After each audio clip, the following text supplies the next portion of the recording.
Hey guys, tonight we are climbing down into one of the dustiest, hungriest and most quietly terrifying chapters of modern history. Life during the Great Depression. Not the tidy black and white version your history teacher clicked past on a projector.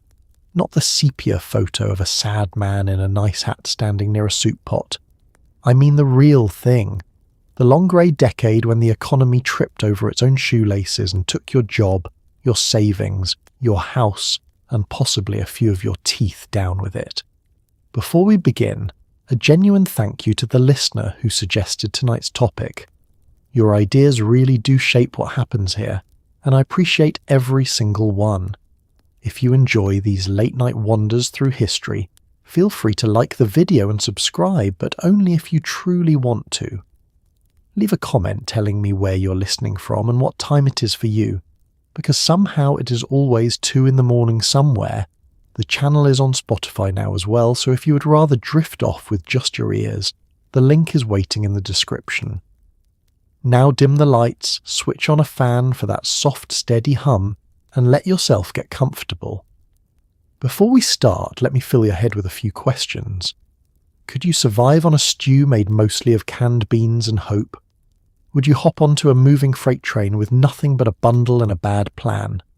Could you dance for 11 days straight for a $5 prize and a warm sandwich?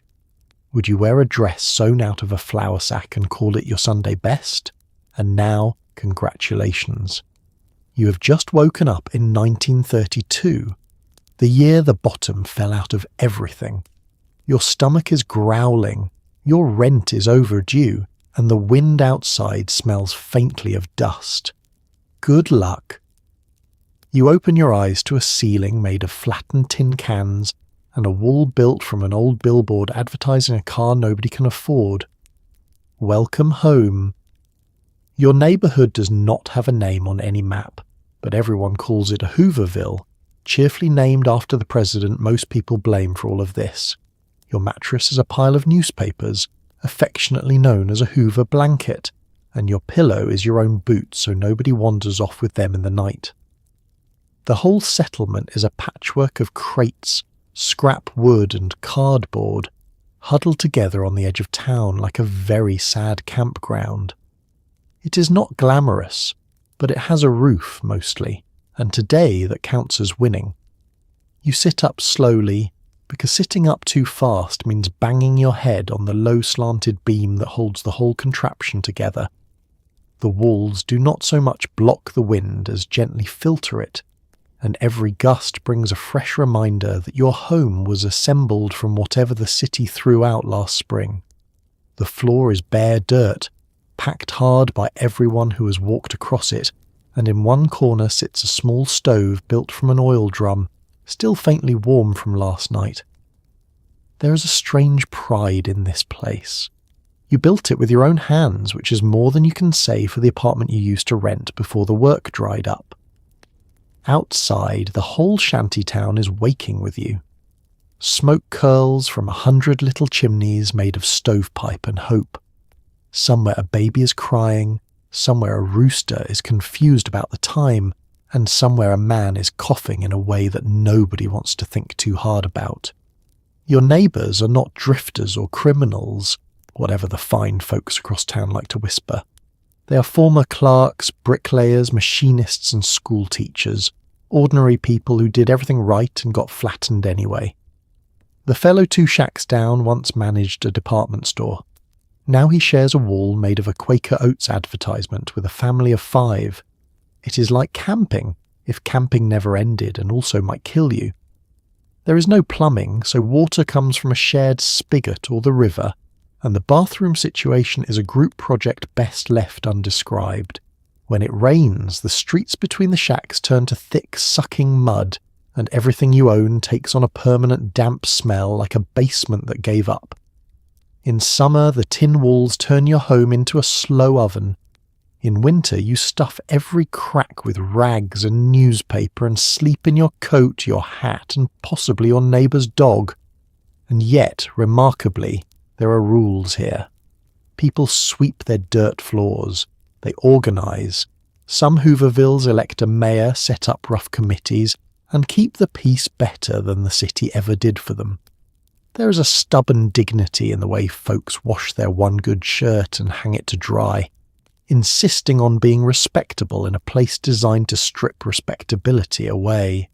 You learn quickly that poverty and self-respect are not opposites, and that a man can lose everything and still fold his blanket neatly in the morning. So you lace up your boots, the same ones that served as your pillow, and you step out into the smoky dawn.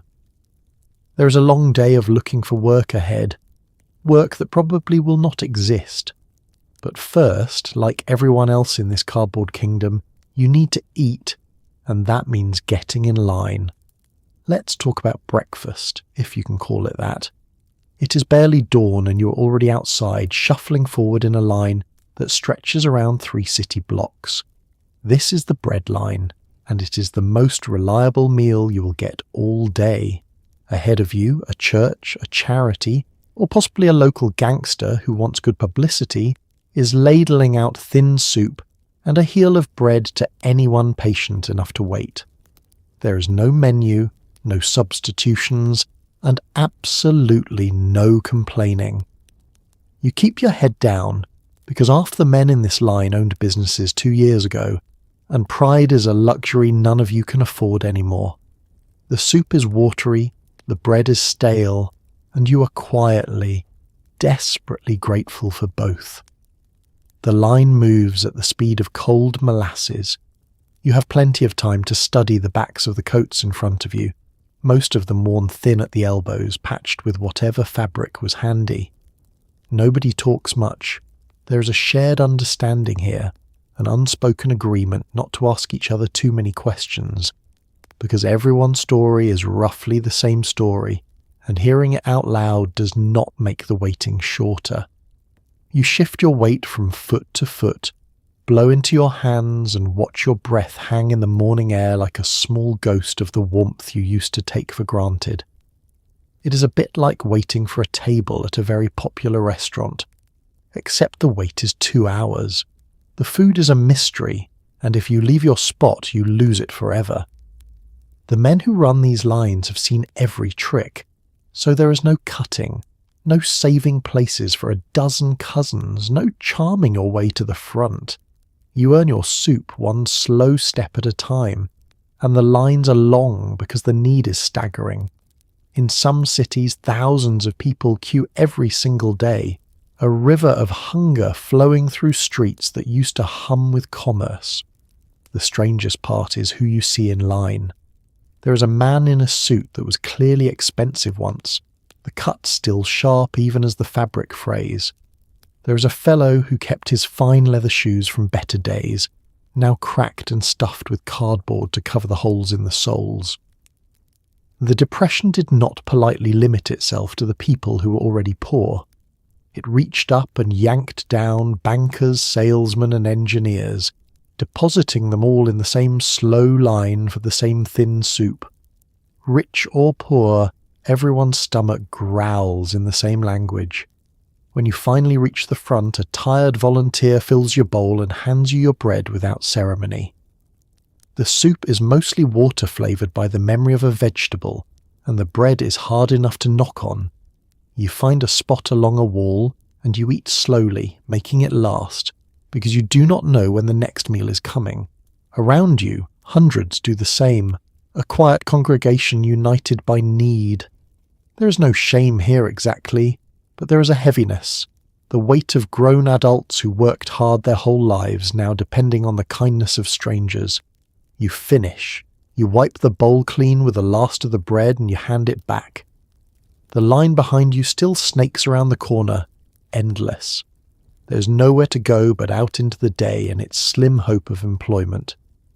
And for a lot of men, that hope means leaving town entirely, chasing rumours of work down the railroad tracks, which brings us to a very bad idea that millions of people tried anyway. The town is out of work, so you do what roughly 2 million other Americans are doing right now. You go looking for a job somewhere else, and your ticket is a moving freight train. This is called riding the rails, and it is exactly as reckless as it sounds. You crouch beside the tracks, wait for a boxcar rolling just slow enough, and then you run, grab, and pray. If you time it wrong, you lose a leg, or worse. Inside the car it is dark, cold, and crowded with other hopeful strangers heading nowhere in particular. There is no dining car, no conductor, and no schedule that includes your survival. Just wind, wheels, and the faint hope that the next town has work. Catching the train is an art, and it is one you learn under pressure with no room for error. You want the train moving slow enough to catch, but fast enough that it is actually leaving town. You grab the ladder or the open door, get your footing, and haul yourself up, while the ground rushes past just below your dangling boots. Miss your grip, and the train that promised you a future becomes the thing that ends it. Old hands call the worst outcome getting ground under, and everyone who rides has seen or heard of someone it happened to. It is a commute where a slip does not mean spilling your coffee. Once you're aboard, comfort is not on the itinerary. In summer, the metal boxcar bakes you like a potato. In winter, it becomes a rolling icebox, and men have frozen to death riding through the mountains at night. You brace yourself in a corner, share what little food you have, and try to sleep to the endless rhythm of the wheels clacking over the rails.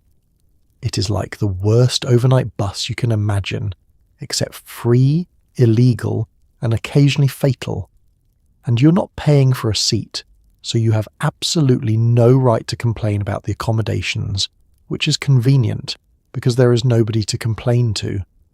Then there are the railroad police, known as bulls, whose entire job is finding people like you and removing them, often with enthusiasm. When the train pulls into a yard, you have to know whether the bulls here are the type to look the other way or the type to crack heads and haul you off.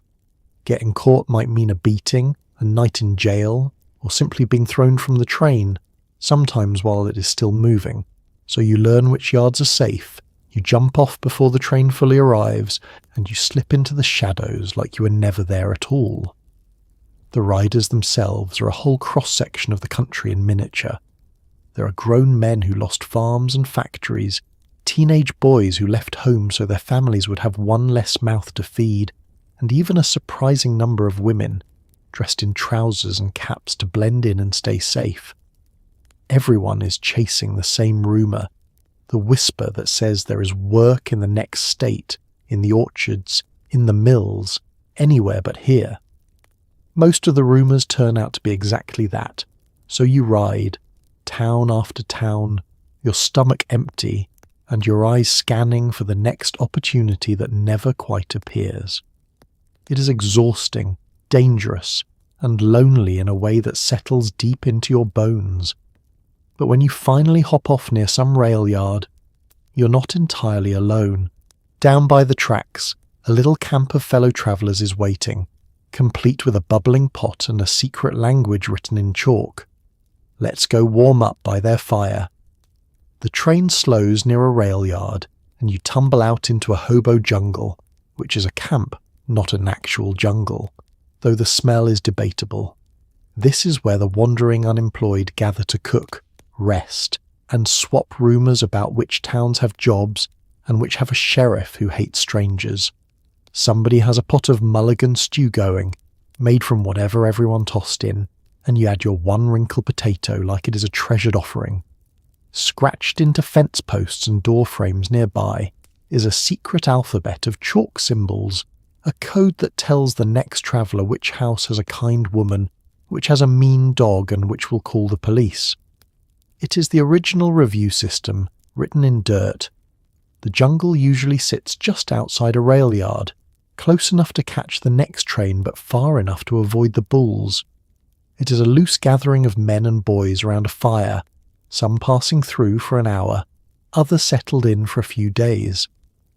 There is a rough order to the place, a set of unwritten manners that everyone follows because survival depends on it. You keep the camp clean. You share what you have. You leave the cooking pots and utensils for the next person, tucked away where they can be found. Break these rules and word travels fast, and out here your reputation is the only thing you truly own. That mulligan stew simmering over the fire is a small miracle of teamwork. No single person here has enough to make a meal, but everyone has something. One man contributes a handful of carrots liberated from a field. Another adds a bit of meat of questionable origin. Someone tosses in an onion, and you offer your lonely potato. Stirred together in a battered can over the flames, it becomes dinner for a dozen strangers. It is a potluck for people who have almost nothing to pot or luck, and somehow it works.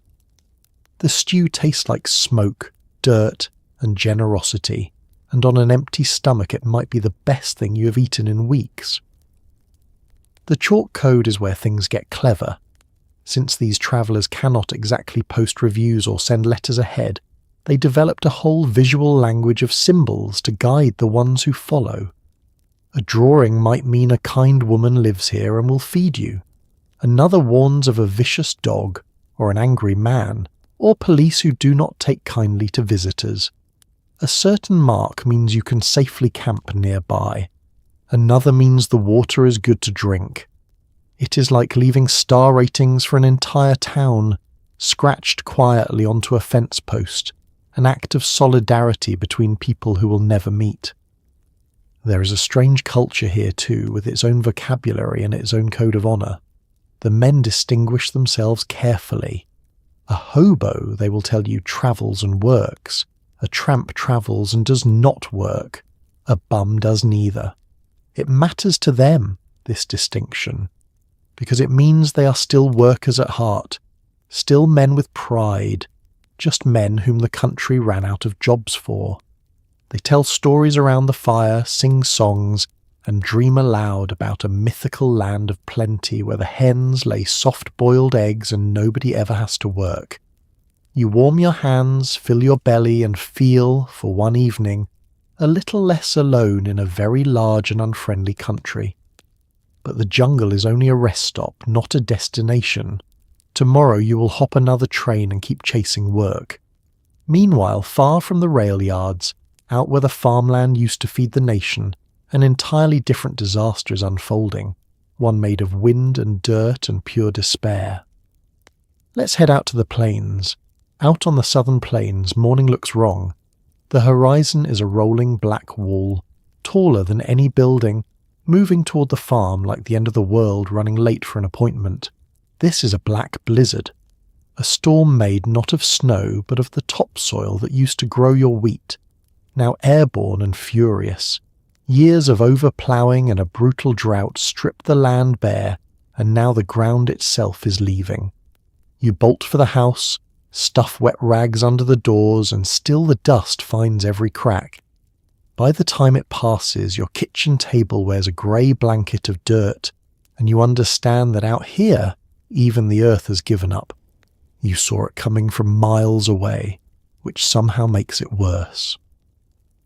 The wall of dust builds on the horizon and then rolls toward you with an eerie silence at first, followed by a low growl as it swallows the sun. Birds fly ahead of it in a panic. The temperature drops.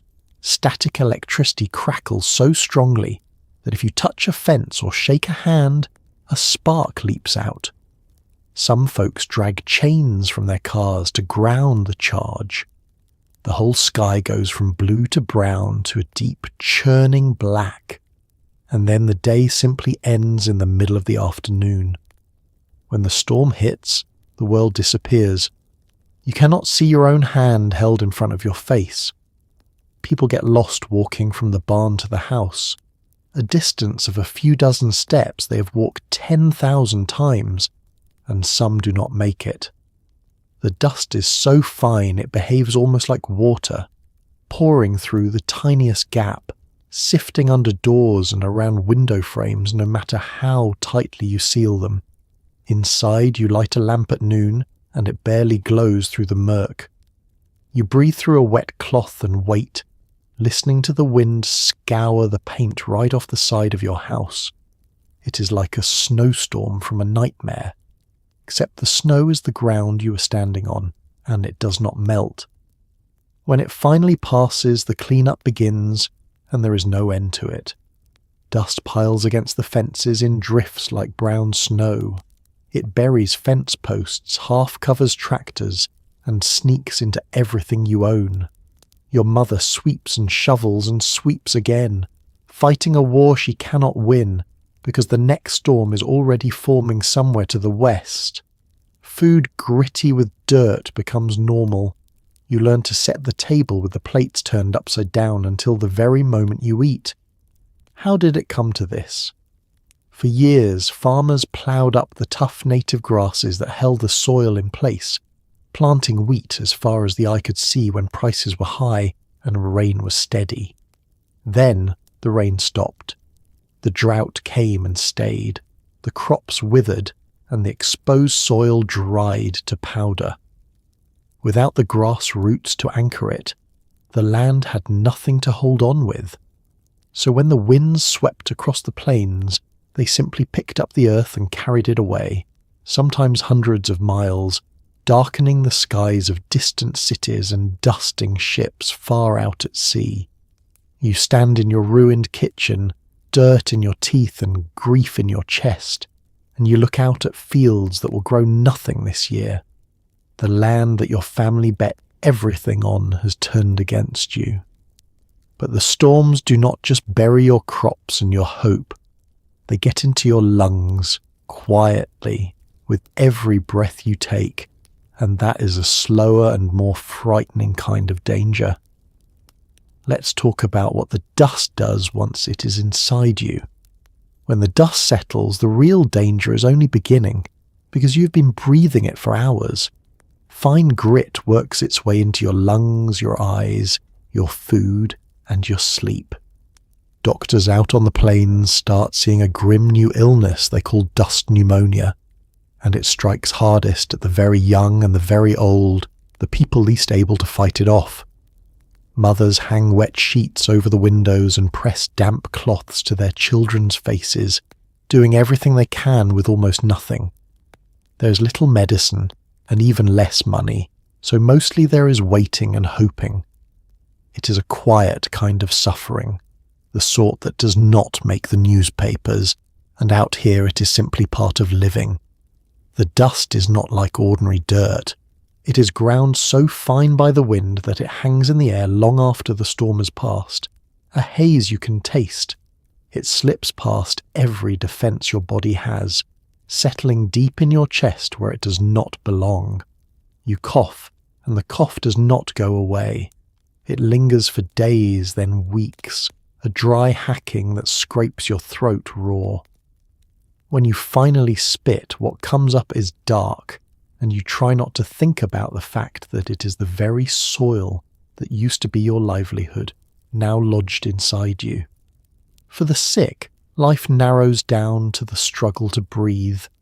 Little ones are the most vulnerable, their small lungs no match for the endless grit.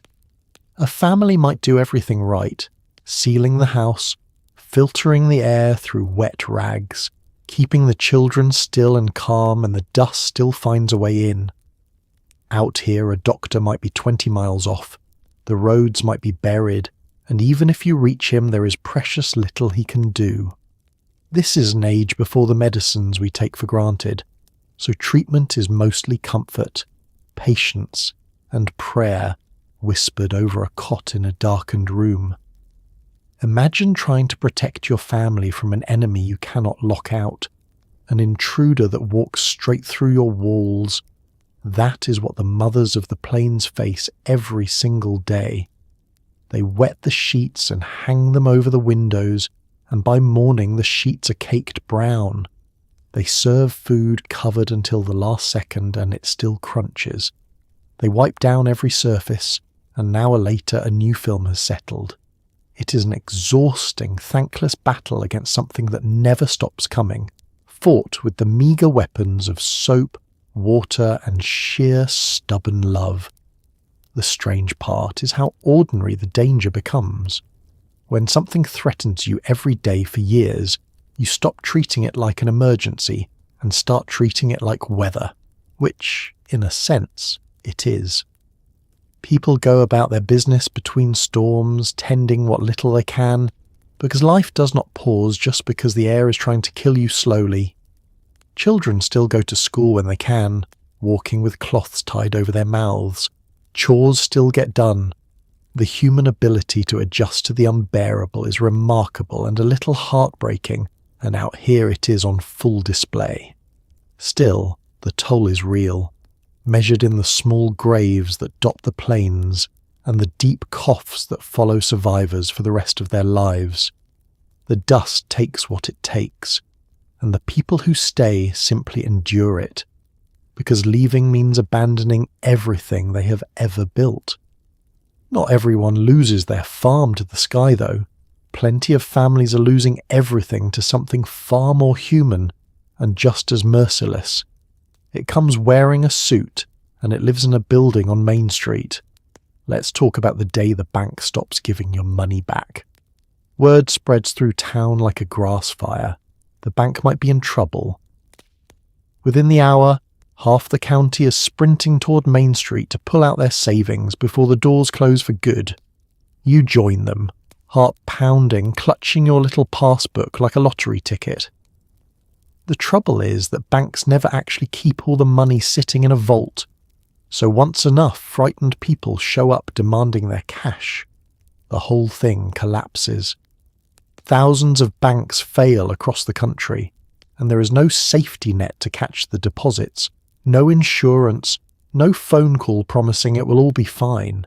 If you reach the window too late, your life savings simply cease to exist. Poof, gone. Have a nice day. The rumour is all it takes. Maybe someone heard the bank made bad loans. Maybe a big depositor pulled out. Maybe it's just fear feeding on fear. It does not matter whether the rumour is true, because the panic itself becomes the disaster. The moment people believe the bank might fail, they rush to withdraw their money, and that very rush is what makes the bank fail. It is a self-fulfilling prophecy with your entire future riding on it. A stampede where the slowest to arrive get nothing at all. Here is the part that feels like a cruel trick once you understand it. When you deposit your money, the bank does not tuck your specific dollars into a little box with your name on it. It lends most of that money out to other people, keeping only a fraction on hand for daily withdrawals. This works perfectly well as long as everyone stays calm and only a few people want their cash at any given time. But the instant a crowd shows up all at once, the bank simply does not have enough currency in the building to pay everyone. The money is real, but it is out there, loaned into the world, not sitting in the vault. So you stand in the crowd on Main Street watching the doors, and the mood is ugly. People are shouting, pushing, waving their passbooks. The teller pays out the first arrivals in trembling stacks of bills, and you can watch the pile behind the counter shrinking in real time. Everyone does the math at once. There are 300 people here and enough cash for maybe 50. Then the bank officer steps out pale and sweating, and announces that the bank is closing its doors, effective immediately, and the sound that goes up from the crowd is something between a groan and a scream. It is like a game of musical chairs, where the chairs are your rent, your food, and your children's shoes, and when the music stops, there are almost no chairs left. The people who got their money out are clutching it and hurrying home. The people who did not are left standing in the street, holding a worthless little book that records a balance they will never see again. Farms, businesses, and entire nest eggs built over a lifetime of careful saving vanish in an afternoon, not because anyone stole them exactly, but because the whole fragile system of trust simply came undone. And there is no one to appeal to, no insurance to file, no government promise to make you whole. The money's gone, and that is the end of the story. Thousands of banks across the nation collapsed this way, taking untold savings down with them and teaching an entire generation to hide their cash in coffee cans and mattresses instead. So now you are broke, truly broke, and you still need to eat and pay the rent. That means finding some way, any way, to earn a few pennies. For a great many people, the answer is a wooden crate and a corner. Let's go sell some apples. With the bank gone and the factory closed, you need income, any income, so you become an apple seller. Growers with a surplus started handing out crates on credit to the unemployed, and now every street corner in America has a man in a worn suit stacking fruit into neat little pyramids. You sell them for 5 cents each, which sounds fine until you realize the fellow 20 feet away is selling the exact same apples at the exact same price to the exact same 3 customers. It is not really a business. It is a proud man's way of not begging, standing in the cold all day to earn just enough for supper, tipping his hat and smiling as though this were all perfectly normal. The arrangement seems clever at first. The apple growers have more fruit than they can sell, and the cities have more idle men than they know what to do with, so someone hits on the idea of putting the two together. You take a crate of apples on credit, wheel it to a busy corner and sell them one by one, paying the grower back and keeping the small difference. On paper, it is a tidy little solution to 2 problems at once. In practice, it means the sidewalks fill up with thousands of apple sellers, all offering the identical product for the identical price, all hoping the same handful of passers-by have a nickel to spare. You quickly learn that location is everything, and that all the good locations are taken. The corner outside the busy office building, the spot near the train station, the stretch by the theatre, every prime piece of pavement already has a man on it, sometimes 2, eyeing you like a rival shark. So you stake out a lesser corner and make your pyramid of apples as appealing as you can, polishing each one on your sleeve until it shines. Then you wait, and wait. The wind cuts through your coat, your feet go numb, and you tip your hat to everyone who passes, most of whom look away because they are nearly as broke as you are. It is like the whole city decided to open the same shop on the same day, and then wondered why nobody is turning a profit.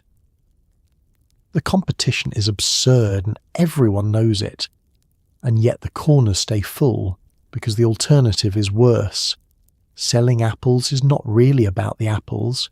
It is about standing on your own 2 feet, about being able to say you are working rather than begging, about holding on to a scrap of dignity when nearly everything else has been stripped away.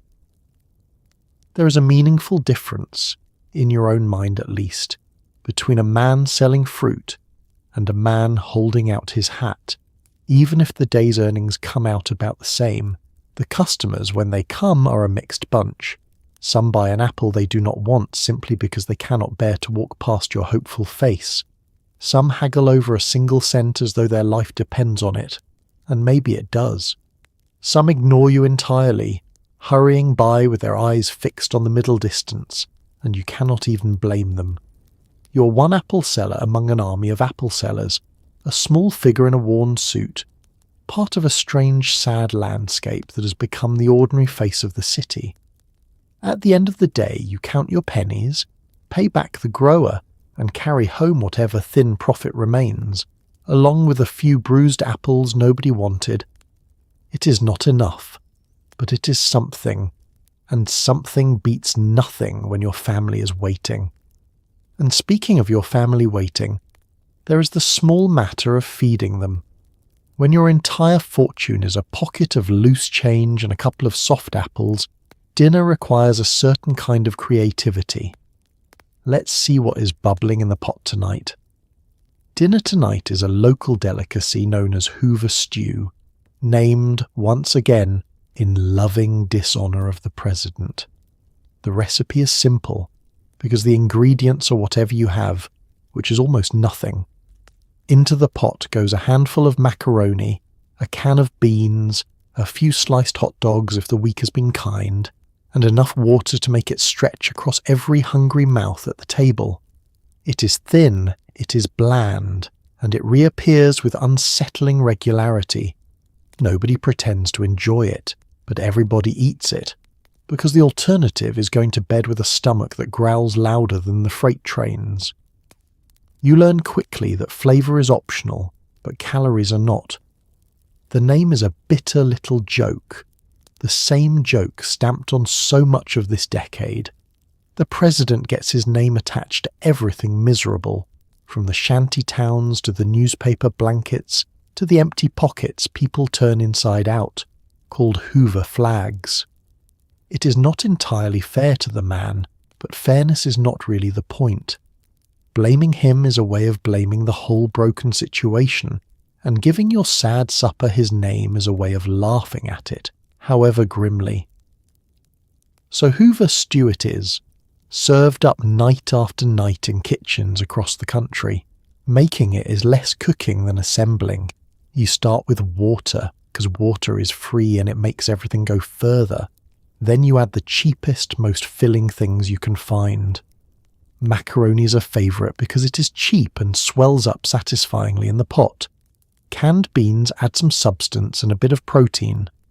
If there is a little money that week, a few hot dogs get sliced thin and scattered through, less as a main ingredient than as a rumour of meat.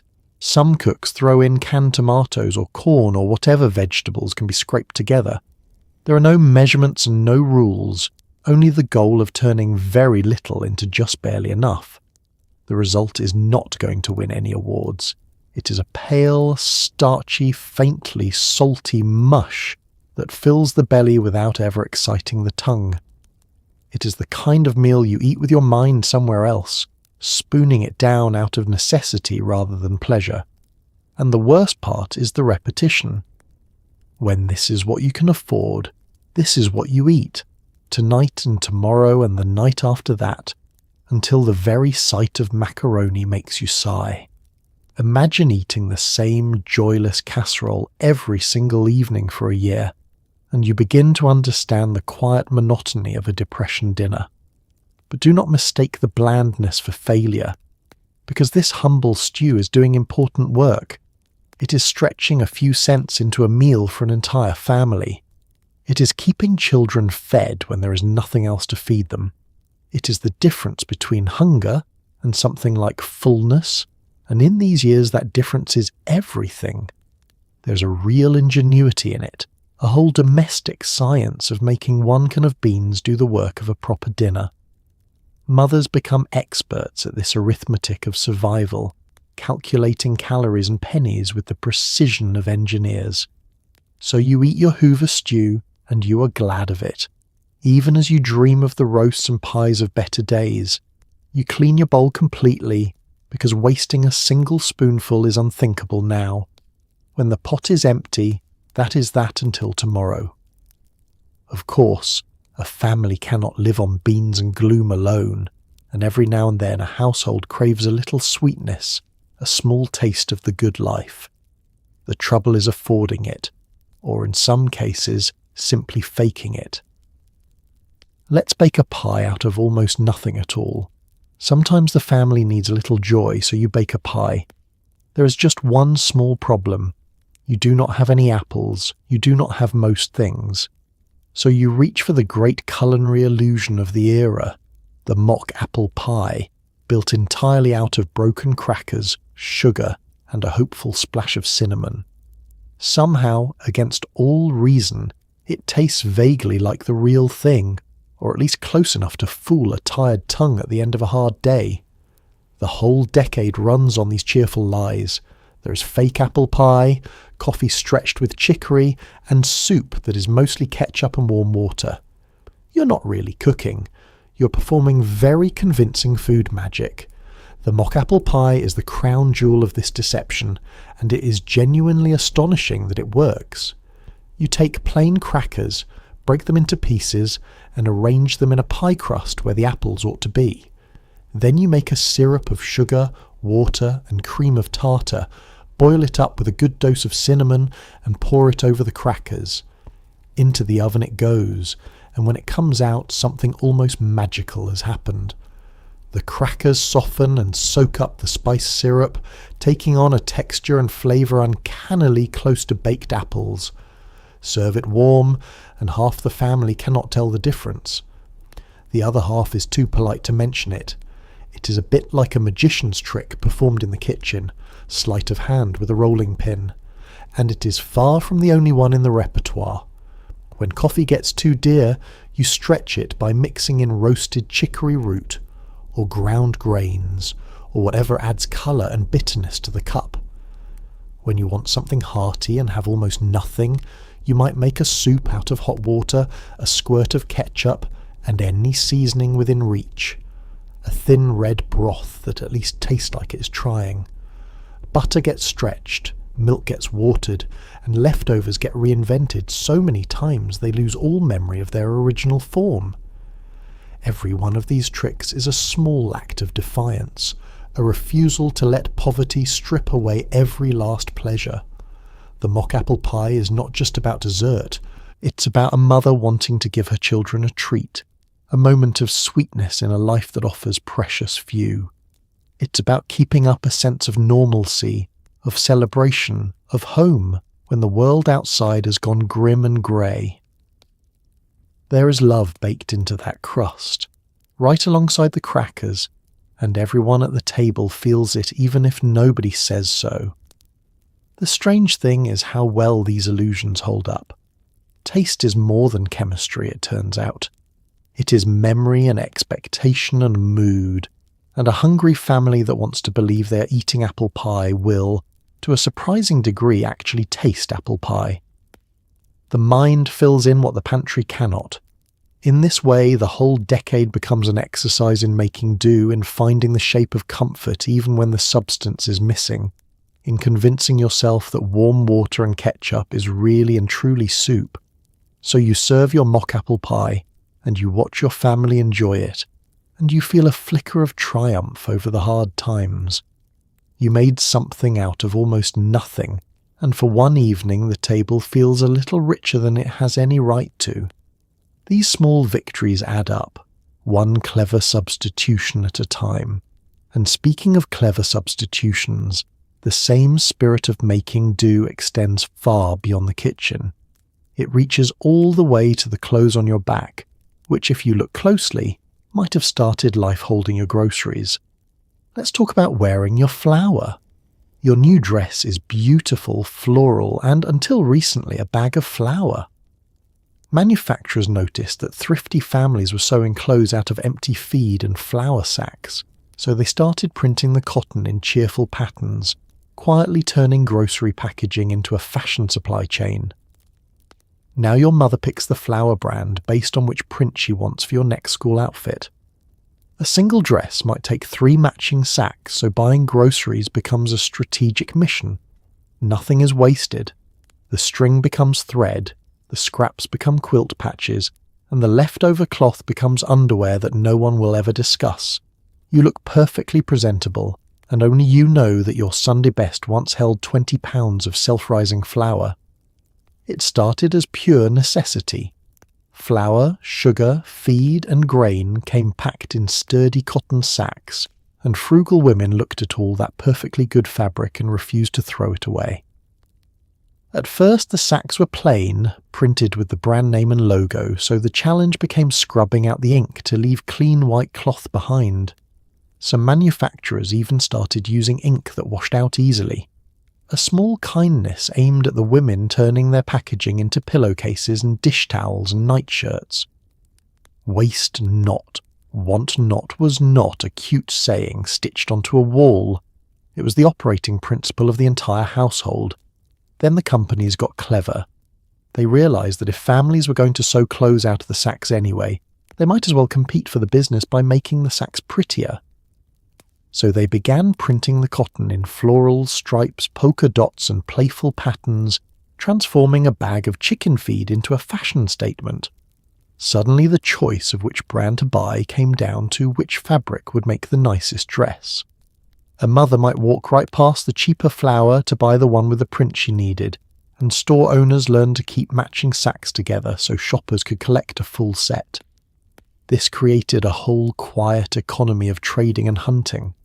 Since one dress might need 3 or 4 matching sacks, and you could only buy so much flour at once, women swapped patterns with neighbours, friends and relatives, trying to assemble enough of the same print to finish a garment.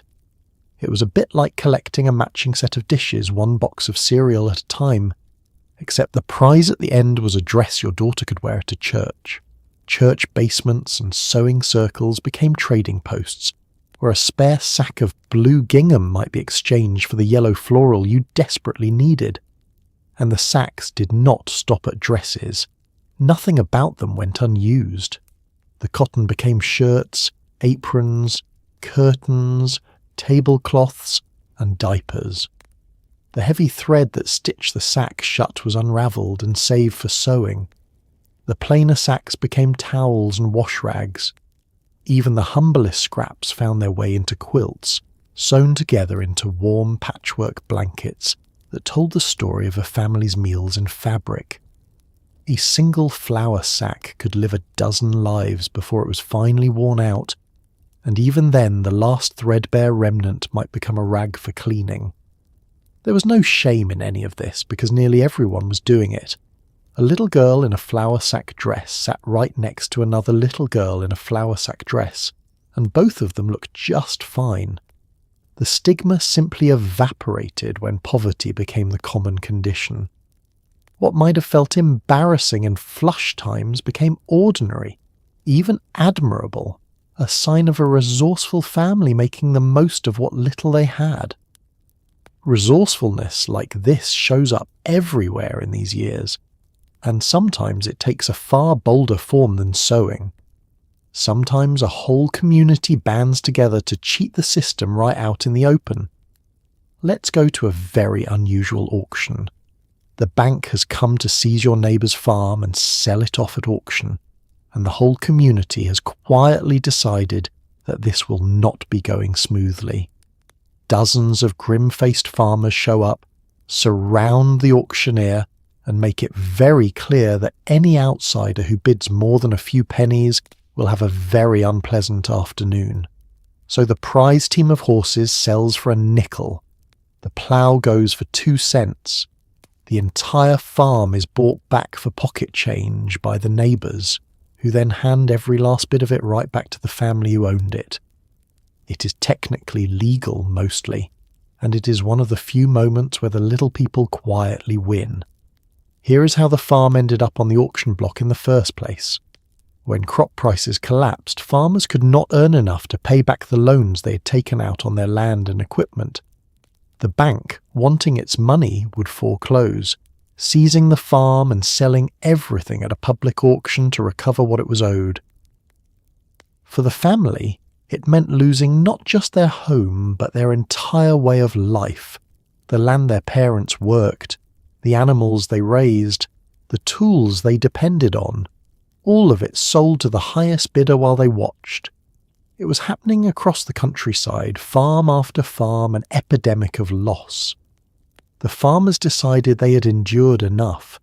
They could not stop the auctions from happening, but they could control what took place at them, and they did so with a grim and unified resolve.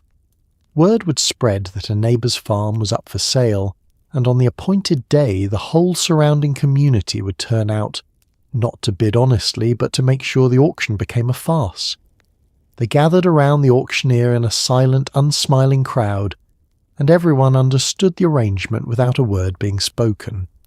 This sale was going to go a certain way, and any stranger who thought otherwise had better reconsider.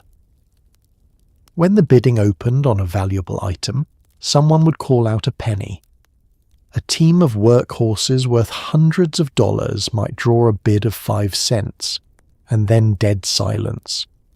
If an outsider dared to raise the bid, hoping to snap up a bargain, he would find himself surrounded by a wall of hard stares and quiet suggestions that he keep his money in his pocket. The message was unmistakable and rarely needed to be repeated. So the horses sold for a nickel, the plough for 2 cents, the wagon for a dime, and item after item went for laughable sums to the very neighbours who had come to protect the family. Once the whole farm had been sold off for a grand total of a few dollars, the neighbours would gather up everything they had bought and simply give it all back to the original owners. The bank got its handful of pennies, the auction was legally completed, and the family kept their land, their animals, and their tools. It was a loophole turned into a weapon, a way of following the letter of the law while completely defeating its purpose. There is something deeply satisfying about it, a rare instance of ordinary people outmaneuvering the powerful forces grinding them down.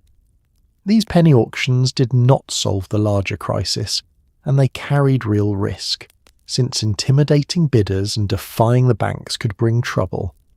But they were a powerful statement of solidarity, proof that a community refusing to abandon its own could bend even a foreclosure into something like justice. Not everyone was lucky enough to have neighbours like that, though. For plenty of families, the loss came anyway, quietly and completely, and they found themselves and all their belongings deposited right out on the street. Let's talk about coming home to an eviction. You come home to find your entire life sitting on the sidewalk. The bed, the chairs, your grandmother's clock, all of it stacked in a sad little pile because you could not make the rent. Eviction is common enough that nobody stares for long since half the block has been through it or expects to be. But here is the strange part. Sometimes, once the landlord's men leave, the neighbours simply carry everything back inside and dare anyone to try again. It is a small rebellion, a stubborn act of decency in a decade that seems designed to crush it. Tonight you do not know which way it will go, so you sit on your own overturned dresser and wait. The eviction itself is a brisk and impersonal affair. The landlord, who has his own troubles and his own mortgage, sends men to empty the apartment while you're out or looking on helplessly. They carry your furniture down the stairs and set it on the curb piece by piece until the whole modest inventory of your life is arranged on the pavement for all the world to see. There is your mattress exposed to the sky. There is the kitchen table where you ate your Hoover stew. There is the framed photograph, the chipped dishes, the children's few toys, everything you own, suddenly public and pathetic in the light of day. What is remarkable is how ordinary the scene has become. In hard-hit neighbourhoods, evicted furniture on the sidewalk is nearly as common as lampposts. People walk past without gawking, partly out of tact and partly because they have seen it 100 times and know they may be next. There is a grim solidarity in that lack of surprise. Nobody thinks less of you for it, because being poor is not a personal failing anymore when the whole country has fallen down together. Your neighbour lost his place last month. The family upstairs is behind too. Eviction has stopped being a scandal and become a season everyone passes through. And that shared understanding is exactly what makes the next part possible. In some tight-knit blocks, especially where neighbours know and trust one another, the eviction does not stick. As soon as the landlord's men have gone, a small crowd gathers, and without much discussion they pick up your bed, your chairs, and your grandmother's clock, and they carry the whole lot right back up the stairs and into your apartment.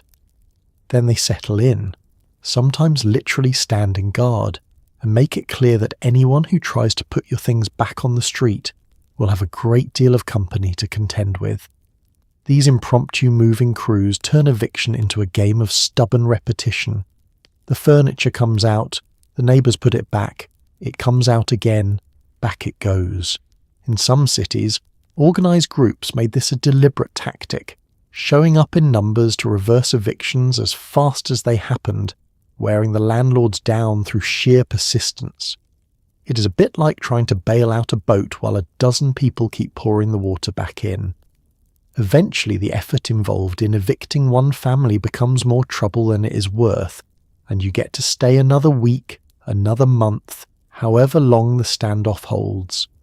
Of course, not every block has that kind of muscle, and not every landlord backs down, so plenty of families do end up truly out. But when it works, it is a beautiful thing. A reminder that even in the leanest times people look out for one another.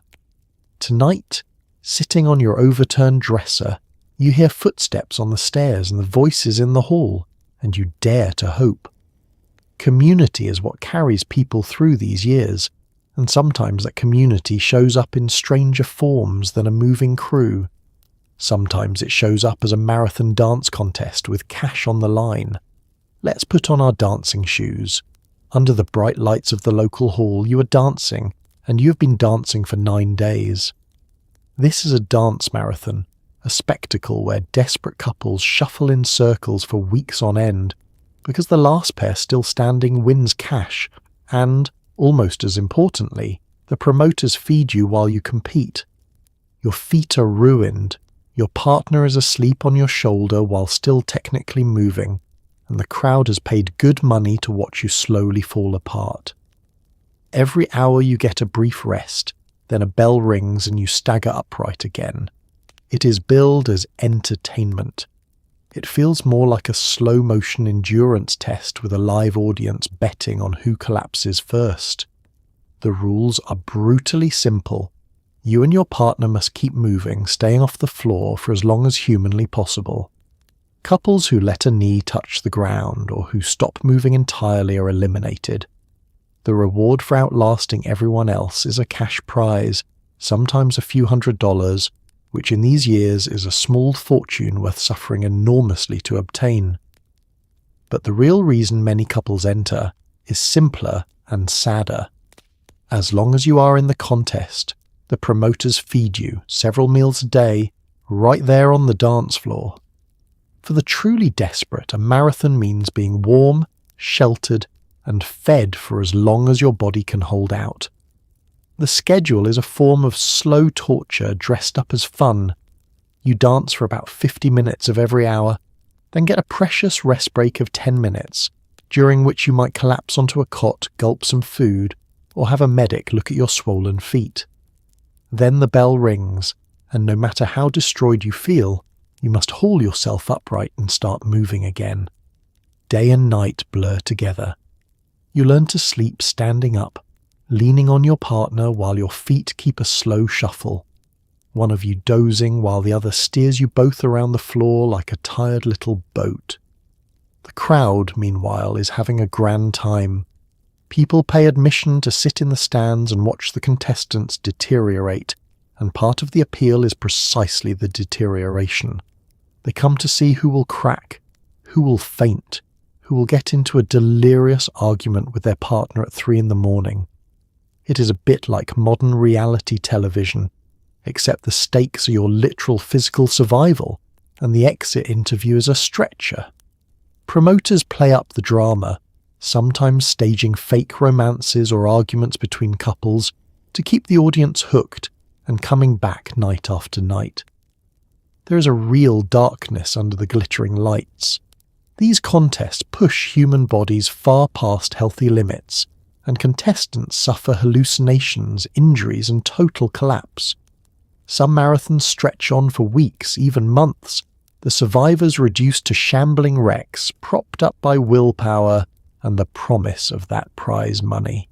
Critics condemn the whole business as cruel, a grotesque exploitation of desperate people for the entertainment of a crowd, and they are not wrong. Yet the contestants keep signing up because when you are hungry enough, dancing yourself into the ground for a chance at a few $100s and 3 meals a day starts to look like a reasonable deal. So you shuffle on, your partner drooling gently on your shoulder, the crowd murmuring somewhere beyond the glare of the lights.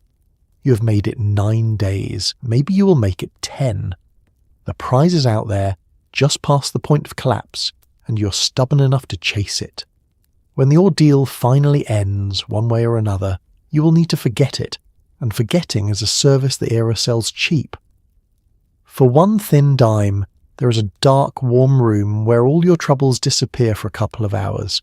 Let's go to the movies.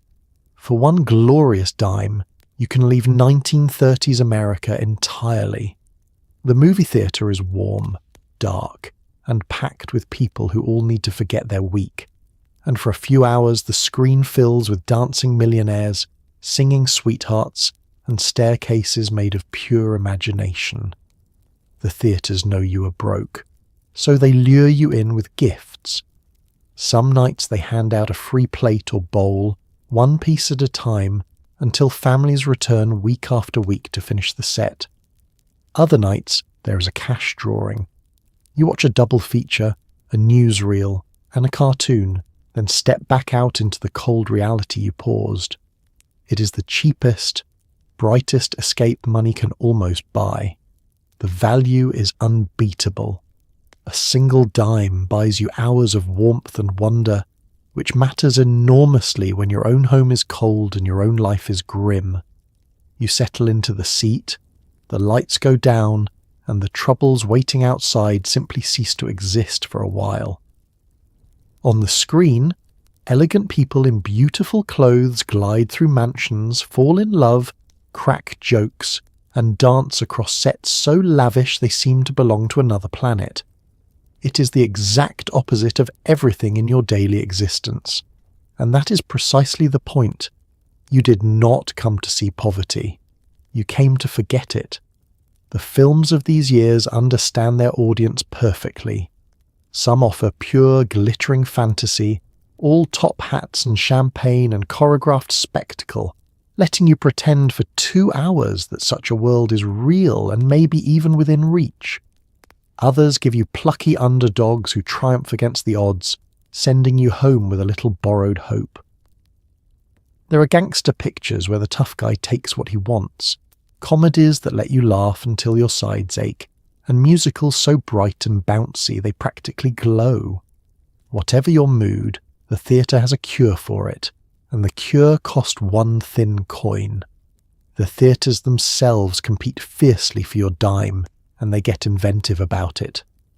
On dish night, the theatre hands each patron a single piece of dinnerware, a plate 1 week, a cup the next, so that families keep coming back again and again to assemble a complete set. It is a brilliant little scheme that turns a night at the movies into a long-term project, and many a Depression-era china cabinet was filled entirely by loyal movie-going. Other theatres hold cash drawings, printing numbered tickets and awarding a prize to a lucky winner, dangling the dream of easy money in front of a crowd that badly needs it. Between the film, the free dish, and the chance at a jackpot, that dime feels like a genuine bargain. The full programme stretches the value even further. For your money, you get not just 1 feature, but often 2, a double bill that keeps you in your seat all evening.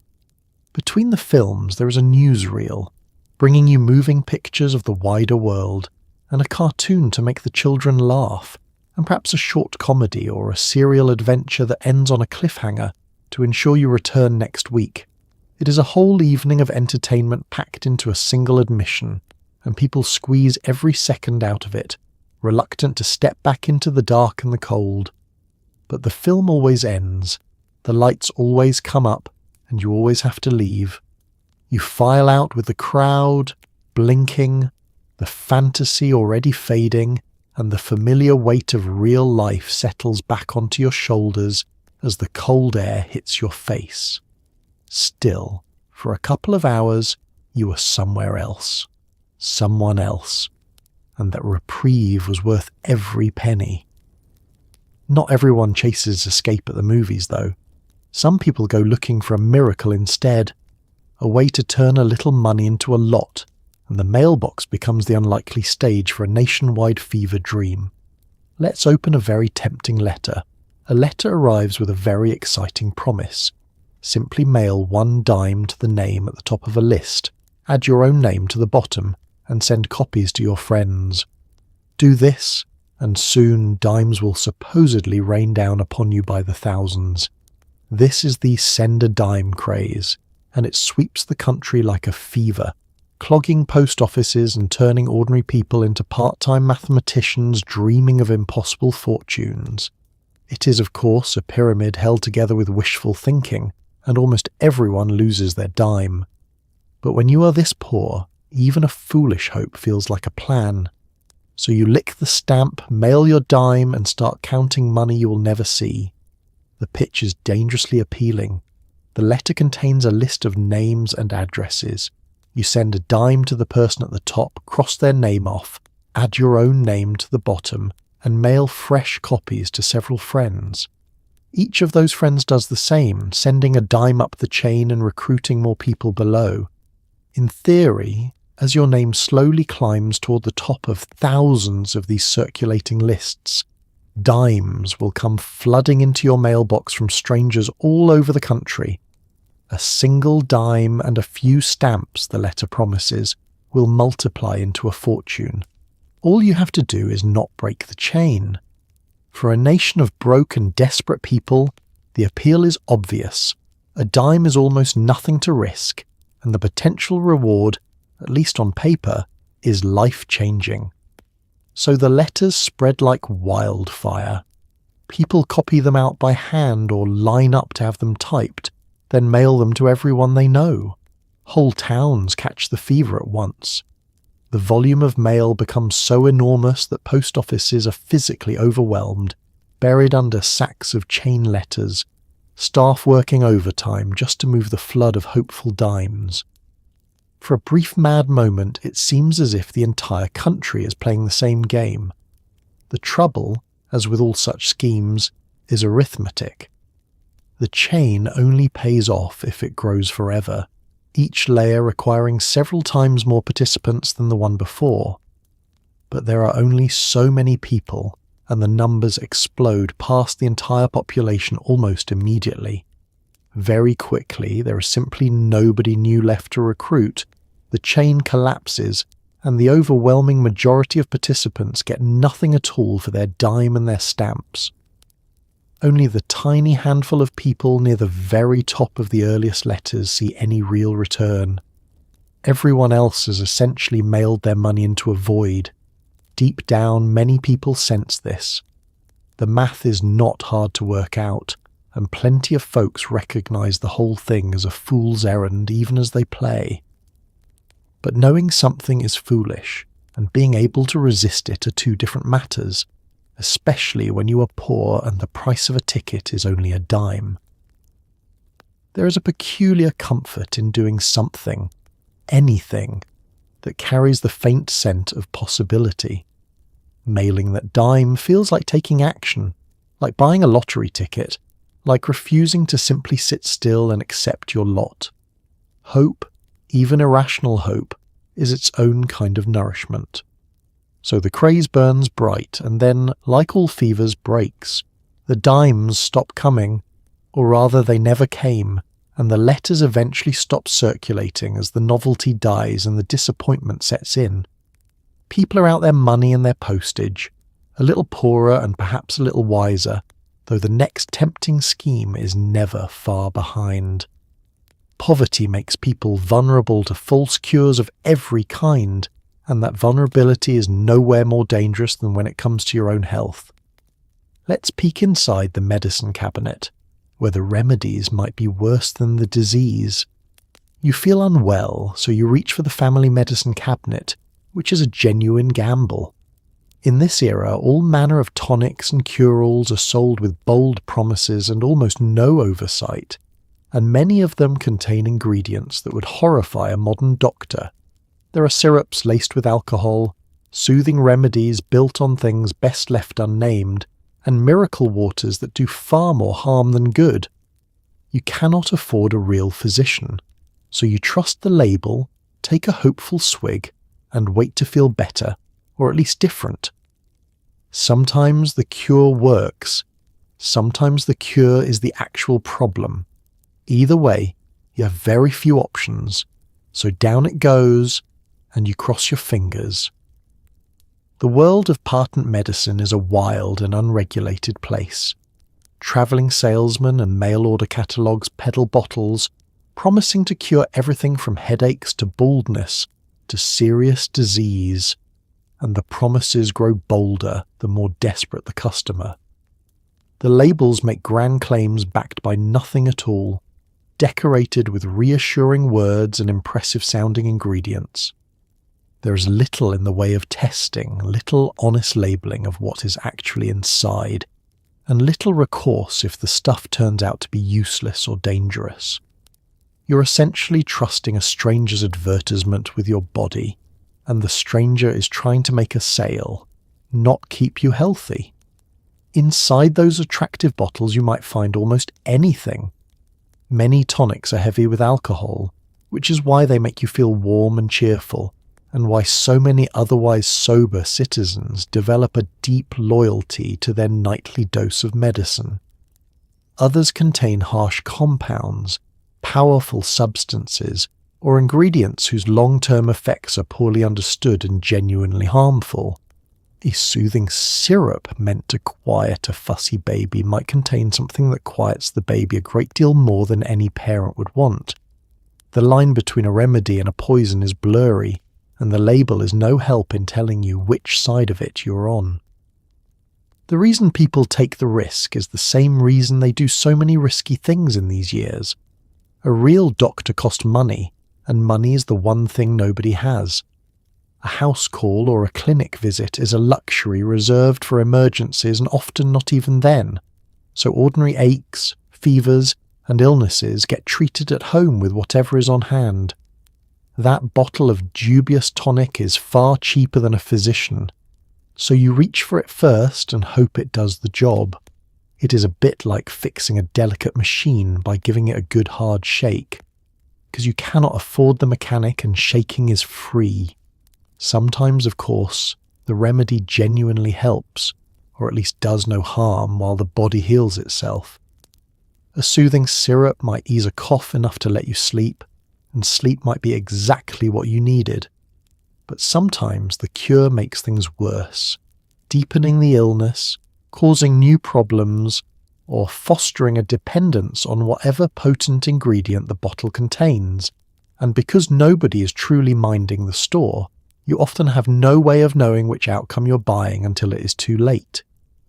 You swallow the mystery and take your chances, the same way you take your chances with everything else. Slowly, over these years and the ones that follow, the sheer danger of this free-for-all pushes the country toward better rules about what can be sold and what must be printed honestly on a label. But that reckoning comes gradually, and for now you are on your own with your cabinet full of hopeful poisons. Medicine of every sort is scarce and unreliable, which means when something really goes wrong, the treatment often falls to whoever in the family has the steadiest nerves and the strongest stomach. Nowhere is that clearer than when a tooth goes bad. Let's gather round the kitchen table for some home dentistry. A tooth has gone bad, and the throbbing has kept you up for 3 nights. A dentist would be lovely, but a dentist costs money you simply do not have, so the job falls to the kitchen table and a steady hand. Out come the pliers. Somebody offers a swallow of something strong to dull the edges. Somebody else holds your shoulders, and the rest is best not described in detail. Home medicine during these years is a mixture of folk wisdom, sheer nerve, and grim necessity. You set bones with splints made from broom handles and treat fevers with cold cloths and prayer. It is not that people trust these methods. It is that when you have nothing, you become your own reluctant doctor. The bad tooth is a special kind of misery.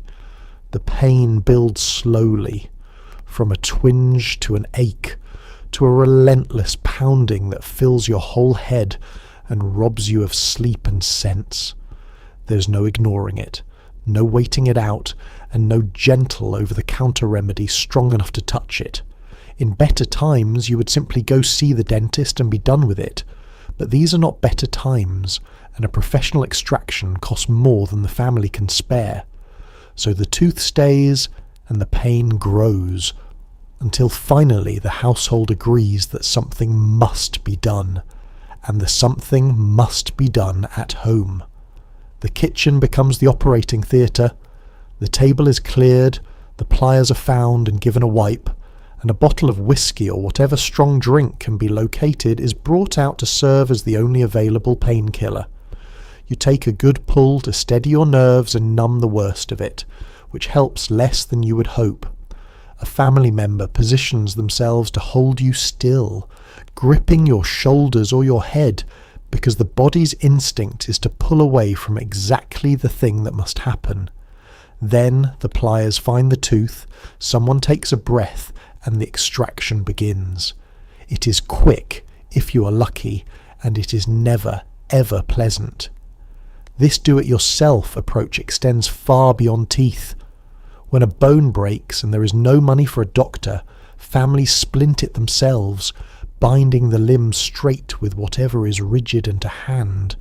A length of wood, a broom handle, a stout stick, hoping it sets true. Fevers are fought with cold compresses and rest. Wounds are cleaned and bound with strips of cloth, and every ailment is met with a homemade remedy passed down from parents and grandparents. Some of this folk medicine is genuinely sensible, hard-won wisdom that works. Some of it is useless, and a bit of it is actively harmful, but all of it is free, and free is what you can afford. The knowledge lives in the household, usually in the women who run it. A mother becomes the family's doctor, nurse and pharmacist all at once, expected to know what to do when a child burns a hand or spikes a fever or comes home with a gash. She keeps her remedies in her head and her supplies in the cupboard, and she does the best she can with cloth, water, herbs, and nerve. It is an enormous responsibility carried quietly, one more weight on shoulders already loaded down, and she rarely gets any thanks for it beyond a sick child finally sleeping through the night. So the tooth comes out on the kitchen table, and the worst of the pain goes with it, and everyone pretends afterward that it was not so bad. You rinse with salt water, press a cloth to the gap, and count yourself lucky it is over. This is simply how health works now, handled at home with grit and improvisation because the alternative does not exist. And the same brutal arithmetic that puts pliers in your hand also forces far harder choices on families. Choices about who eats and who leaves. Sometimes there is one mouth too many at the table, and one of them is very young. Let's talk about the children who set out on their own. There is one more mouth than the family can feed, and everyone at the table knows it. So across the country, teenagers, some barely old enough to shave, quietly pack a small bag and leave, hoping that one less person eating will help the little one survive. They join the great drifting crowds on the freight trains, sleeping in rail yards and lining up at strangers' doors for a chance to work in exchange for a meal. Some are searching for jobs, some are simply searching. It is not adventure, whatever the movies later suggest, and most of them are frightened and far too young for any of this. Tonight one of them is a child in a boxcar, watching the dark fields roll past, wondering where home even is anymore. The decision is rarely spoken aloud, but everyone understands it. When a family cannot feed all its members, the older children face an impossible math. Staying means taking food from the mouths of younger brothers and sisters who cannot fend for themselves. Leaving means one less plate to fill, one less body to keep warm, a genuine gift to the family made by simply walking out the door. So they go, often with a parent's tearful blessing and sometimes without a word, carrying a small bundle of belongings and a heart full of fear they will not admit to. It is a sacrifice dressed as an adventure, and both the child and the parents know which one it really is. Out on the road, these young travellers join the same rough world the grown men ride through. They hop the freight trains, dodge the railroad police, and sleep wherever they can find a scrap of shelter, in rail yards, in hobo jungles, under bridges. They knock on farmhouse doors and offer to chop wood or haul water, or do any chore at all in exchange for a plate of food. Some find seasonal work in the fields, picking crops alongside adults for a pittance. Many find nothing and simply keep moving, town to town, always hungry, always hopeful that the next place will be kinder than the last. The dangers are everywhere and enormous for someone so young. There are accidents on the trains, brutal and sudden, that leave riders maimed or dead. There are hostile towns and hard-eyed officials who want nothing to do with a ragged young stranger. There are people on the road who prey on the weak and the alone, and a lone teenager makes an easy target. There is cold and sickness, and the deep gnawing loneliness of being a child with no home, no family nearby, and no certainty about where the next meal or the next safe night will come from. It is a hard, frightening existence that ages a young person fast. And yet, in the strange way of human beings, there is also a rough camaraderie out there among the young wanderers. They share food and information, look out for one another in the jungles, and swap stories of the places they have been and the places worth trying next. Some form little travelling bands for safety and company. There are even moments of genuine fun, of freedom, of seeing a wider world than the small town they came from. But it would be a lie to paint it as a lark. Underneath every campfire song is a homesick kid who would trade all of it in an instant for a warm kitchen and a mother's voice. Many of these children do eventually find their way home, or find work, or simply grow up out there on the road and become adults before their time. Others are never heard from again, swallowed by the vast, uncertain country they set out into. It is one of the quietest tragedies of these years, a whole generation of young people scattered by hunger. But hunger and hardship do not only fall on the young and the anonymous.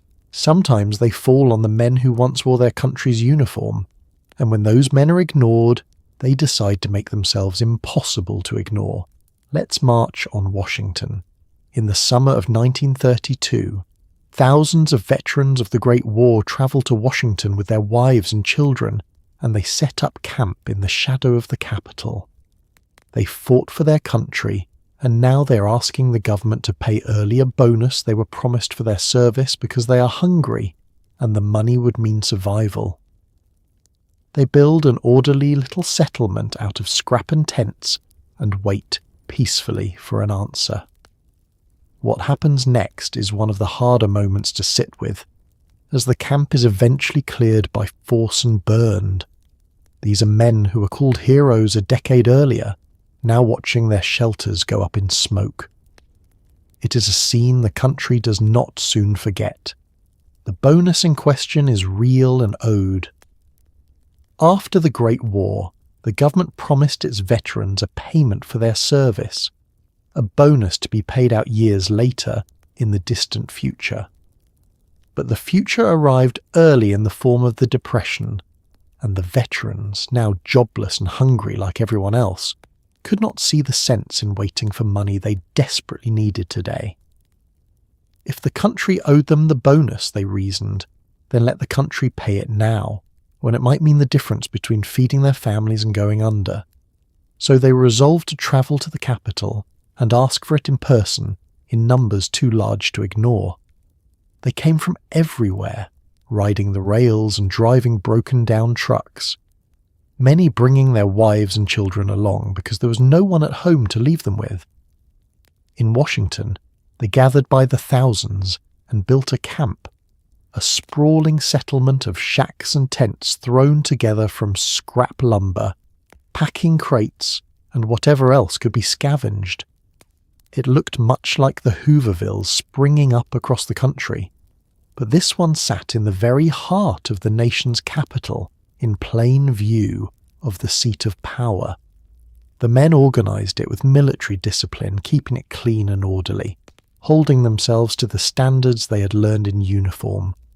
For weeks they waited and demonstrated peacefully, asking their government to make good on its promise. They were not a mob. They were veterans, many of them decorated, conducting themselves with dignity and restraint, singing the old songs and drilling in formation, as if to remind everyone who they were. They hoped that the sight of so many former soldiers in such obvious need would move the lawmakers to act. But the request was denied. The measure to pay the bonus early failed, and the men were left camped in the capital, with nothing to show for their long journey but the growing patience of desperate people. Then came the order to remove them, and the removal turned ugly. Rather than being met with sympathy or aid, the veterans found themselves confronted by the very army they had once served in, sent to clear them out. Their camp was broken up by force and put to the torch. the shacks and tents burning while the men, women and children who had lived in them fled the smoke and confusion. The image of soldiers driving out veterans, of a government burning the shelters of the men who fought for it, struck the public like a blow. It seemed to capture everything that had gone wrong, the sense that ordinary people had been abandoned by the powers meant to protect them. The whole affair leaves a deep and lasting mark. It shocks and angers a great many citizens, hardening the feeling that something in the country is badly broken, and that those in charge have lost touch with the suffering all around them. The veterans go home with empty hands and a bitter story, but the memory of what happened does not fade, and it feeds a growing hunger for change. That hunger runs all through these years, and it takes many forms, some of them dignified and some of them decidedly not. Because when people feel robbed by the powerful, they sometimes start cheering for the very men robbing the powerful right back. Let's meet the outlaws the public turned into heroes. The newspapers are full of bank robbers, and here is the uncomfortable truth. A lot of ordinary people are quietly rooting for them. When a young couple named Bonnie and Clyde, or a smiling gunman like John Dillinger holds up a bank, some folks cannot help but feel a flicker of satisfaction, because that very bank may have foreclosed on their farm or swallowed their savings. The outlaws become strange celebrities, their exploits followed like a serial adventure, their crimes wrapped in a myth of the little man striking back. It is not that people approve of the shooting and the stealing, it is that they are furious and powerless. And these reckless characters feel, however wrongly, like revenge on horseback. The whole thing usually ends in gunfire. To understand the sympathy, you have to understand the anger. The banks are not exactly beloved right now. They are the institutions that failed and took people's savings down with them, the ones that foreclosed on farms and evicted families and seemed to prosper while everyone else drowned. So when a bandit walks into a bank and cleans out the till, a certain grim satisfaction ripples through the countryside. In the public imagination, the robber is not stealing from ordinary people. He's stealing from the very machine that ruined them, and there is a rough poetry in that which no amount of moralizing can quite erase. The newspapers understand this appetite and feed it relentlessly. They chronicle every daring hold-up and narrow escape in breathless detail, turning the outlaws into ongoing characters in a national drama. Readers follow the exploits the way they follow a movie serial, eager for the next installment, half hoping the bandits get away. The robbers become household names, their photographs studied, their movements tracked, their personalities dissected. A clever getaway, or a bold escape from a surrounded hideout only burnishes the legend. In a decade starved for excitement and hungry for anyone who seems to defy the odds, these criminals offer a dark and thrilling kind of entertainment. Some of the outlaws play the role deliberately, cultivating an image of the charming rogue who robs the rich and troubles the powerful. Stories spread, some true and some invented, of bandits who tore up mortgage papers during robberies or slipped cash to struggling folks along the way. Whether or not such tales hold up, they stick, because people want them to be true. They want to believe that someone out there is fighting back, that the little man is not entirely helpless, that the scales can be balanced even by the wrong hands. The outlaw becomes a folk hero, not because he is good, but because he is defiant, and defiance is in short supply. Of course, the reality is far uglier than the legend. These are violent people leading violent lives, and their paths are littered with real victims, including bystanders and lawmen, and sometimes the very ordinary people the myth pretends they protect. The romantic image conveniently overlooks the bloodshed, the fear, and the genuine harm left in their wake. A bank robbery is not a noble act of rebellion. It is a dangerous crime, and the folk hero glow fades quickly for anyone who happens to be standing in the bank when the shooting starts. The myth is a comfort, not a truth, and the endings are almost always the same. The law closes in, the chase reaches its climax, and the outlaw who lived by the gun dies by it, cut down in a hail of bullets on some lonely road or in some surrounded building. The public mourns and thrills in equal measure, and the legend outlives the person, growing taller with each retelling. It's a strange kind of fame, bought at a terrible price. Not all the losses in these years come at gunpoint, though. Most come quietly, with a knock at the door and a truck idling at the curb. Let's meet the man who comes to take back everything you bought on credit. Back when times were good, you bought the car, the radio, and the fine new furniture on the instalment plan, a little each month. Then the paycheck stopped, and now there is a polite but firm knock at the door. The repossession man has come to reclaim everything you have not fully paid for, which these days is nearly everything. He hauls off the icebox, the sofa, and the automobile you cannot afford to fuel anyway, leaving your home a little emptier each visit. It is a humiliating ritual repeated in houses up and down the street. You learn to recognize his truck, to dread that particular knock, and to feel the quiet sting of watching your comfortable past get loaded up and driven away. The trouble began in the good times, though nobody thought of it that way then. In the prosperous years before the crash, a wonderful new idea took hold. You did not have to save up for the things you wanted. You could buy them now and pay for them gradually, a small sum each month, enjoying the car and the furniture and the appliances while you paid them off bit by bit.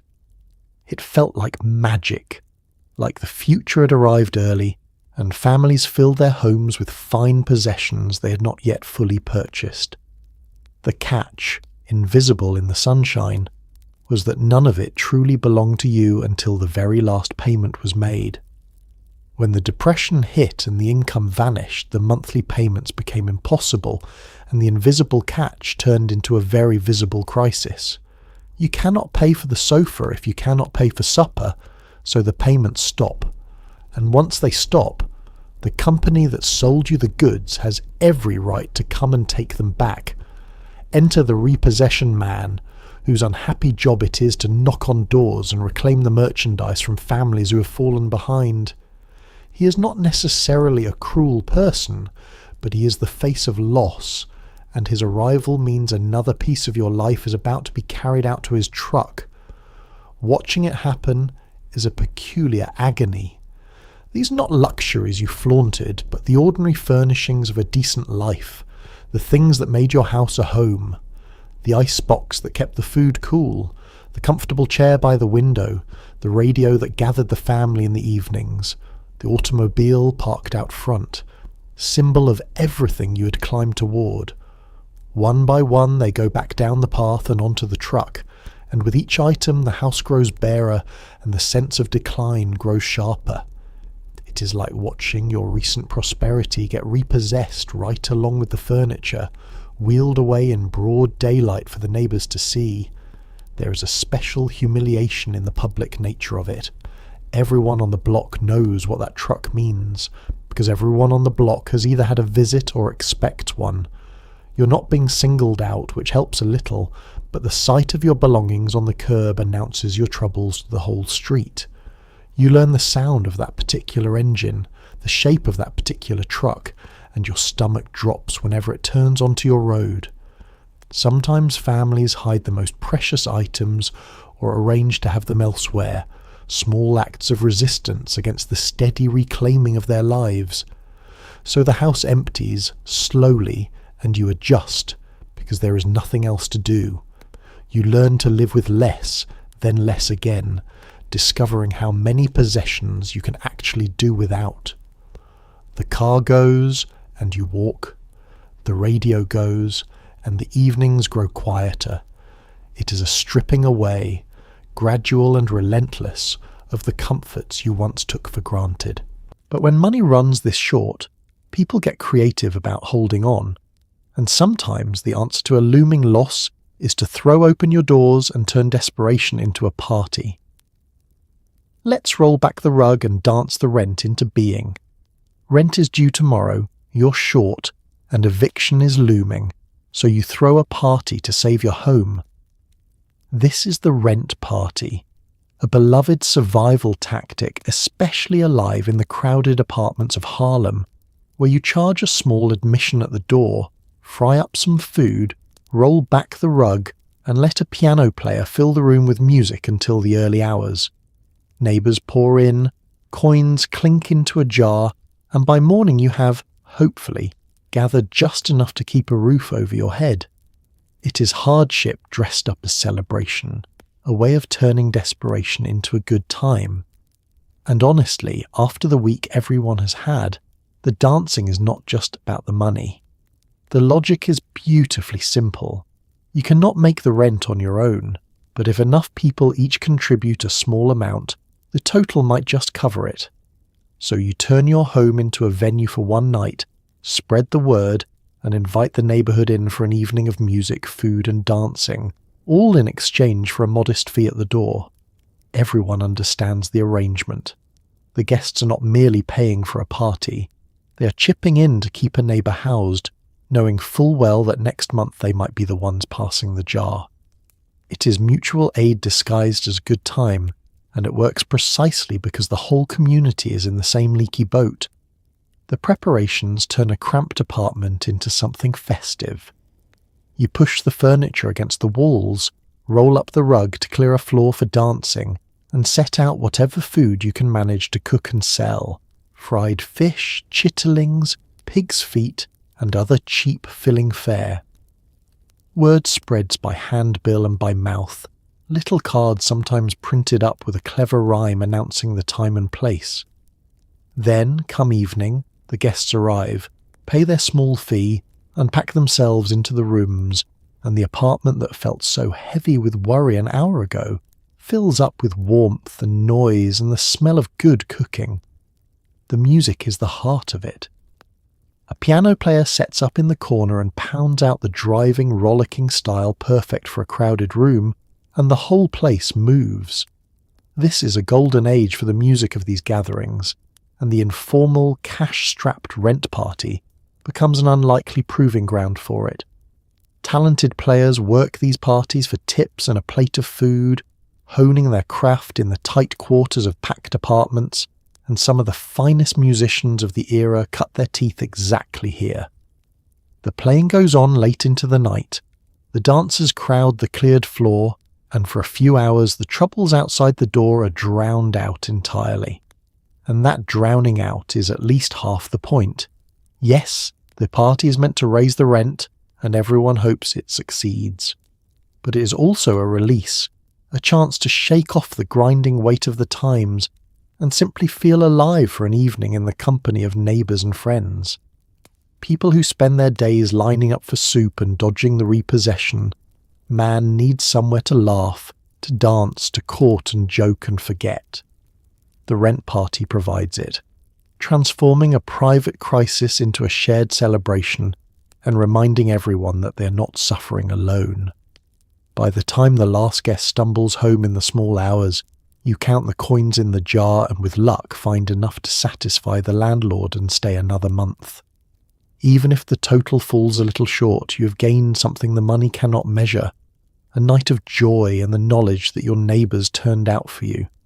This spirit of pulling together shows up in 100 forms during these years, but survival is not always a party. Sometimes it means picking through what others have thrown away. Let's follow the hungry to the edge of town. Hunger has a way of rewriting your standards, and tonight it leads you to the city dump. You are not alone. Whole families pick carefully through the piles, searching for anything the restaurants and grocers threw out that might still be safe to eat. A bruised vegetable, a bone with a little meat left, a loaf just past its prime. In some cities, the desperate wait near the back doors of markets for the day's spoiled produce, or trail the garbage trucks to their destination. It is grim, dangerous work, and people get sick from it. But the alternative is an empty pot. You tell yourself it is only for now, only until things turn around, and you keep searching in the fading light. The cruelest part is that the food is out there. In a country where so many go hungry, there is at the same time a steady stream of edible things being discarded, thrown out by restaurants at the end of the night, tossed by grocers when produce starts to turn, cleared from markets and kitchens as a matter of routine. The hunger of these years is not always a hunger of true scarcity, but of broken distribution of food and people who cannot reach one another through the ordinary channels of money and work. So the hungry go looking for the food where it ends up, and where it ends up is the dump, the alley, the back of the market. Picking through the piles is careful, practiced work. You learn what is worth taking and what is too far gone, how to spot a vegetable that is merely bruised rather than rotten, a bone that still carries usable meat, a loaf that is stale but not spoiled. You bring a sack or a basket and move methodically, competing quietly with others doing the same. There is little conversation and less eye contact because everyone here shares the same reduced circumstances and no one wants to dwell on it. The goal is to gather enough to make a meal, then to slip away and turn the salvage into something like supper back home. Some people develop a more efficient system. Rather than wait for the food to reach the dump, they position themselves at the source, lingering near the back doors of restaurants and markets where the discards first appear. When a grocer sets out a crate of produce too far gone to sell, or a restaurant empties its kitchen scraps, the waiting families move in. Others learn the routes of the garbage trucks and follow them, meeting the day's refuse at its destination before the flies and the rot claim it entirely. It is a whole informal economy of leftovers, organised by hunger and hidden from the comfortable eyes of those who still eat well. The dangers are real and serious. Discarded food is discarded for reasons, and spoilage can make you genuinely, dangerously ill. Eating what others have thrown away is a gamble with your health, and people lose that gamble, sickened by food their bodies should never have been asked to accept. But hunger is a relentless negotiator, and it wears down caution day by day. When your children have not eaten and the cupboard is bare, the risk of a bad meal starts to look better than the certainty of no meal at all. You choose the danger you can act on over the hunger you cannot escape. You carry your salvaged supper home and make of it what you can, telling yourself, as everyone here tells themselves, that this is temporary, a low point you will climb back from when things improve. It is a hard thing to admit, this scavenging, and most who do it never speak of it afterward. Yet even in this bleakest corner of the era, the impulse to share survives, and neighbours find ways to stretch what little they have across more mouths than seems possible. Sometimes that sharing takes the strangest, most touching forms. Let's follow a single bone as it travels the length of the block. There is a single ham bone making its way slowly around the entire neighbourhood, and today is your turn with it. You drop it into your pot of beans, let it simmer, and coax out whatever faint flavour of meat still clings to it, giving your family a supper that tastes for one night like better times. Then you rinse it off and pass it to the next house, who will do exactly the same. It is sharing stretched to its absolute limit, a small edible miracle circulating hand to hand down the block. Nobody finds it strange. In a decade, this lean, a scrap of bone becomes a shared community resource, and generosity is measured in whatever thin broth you can pass along. Meat is a rare luxury in these years, so a real ham bone, with its lingering traces of fat and flavour, is a treasure far too valuable to belong to just one household. Someone lucky enough to come by a ham eats the meat, of course, but the bone that remains still holds enormous value, capable of transforming a pot of plain beans into something rich and savoury. Rather than let all that borrowed richness go to a single family, the neighbourhood works out an arrangement as practical as it is generous. The bone will make the rounds, spending a day in each house, lending its flavour to one family's pot before moving on to the next. The way it works in your kitchen is simple. When the bone arrives, you set your beans to cooking and drop it in, and as the pot simmers, the bone gives up its gift. A little fat melts into the broth, a little flavour seeps from the marrow, and the humble beans take on a depth and heartiness they could never manage alone. Your family sits down to a supper that carries the ghost of meat, and for one evening the meal feels generous, almost indulgent. There is real comfort in it, not just the nourishment but the taste of something better, a reminder of the fuller tables you remember and hope to see again. Then, when your family has finished, you do not keep the bone or discard it. You rinse it off carefully and carry it next door, handing it along to the family whose turn comes next. They will do exactly as you did, coaxing one more meal's worth of flavour from it before passing it on again. And so the bone travels, house to house, pot to pot, giving up its gift a little at a time to family after family, until at last there is nothing left to give, and it is finally respectfully let go. A single bone might feed a dozen households before it is spent, its journey a quiet map of the whole block's kindness. What makes it remarkable is how ordinary it seems to everyone involved. Nobody treats the travelling bone as a curiosity or a hardship to be ashamed of. It is simply how things are done now, a sensible response to the times, an unspoken agreement that in lean days you stretch every scrap as far as it will possibly reach, and you share the reaching with your neighbours. There is dignity in it, and warmth, a refusal to let poverty harden people into hoarding what little they have. The bone becomes a small symbol of everything holding the community together.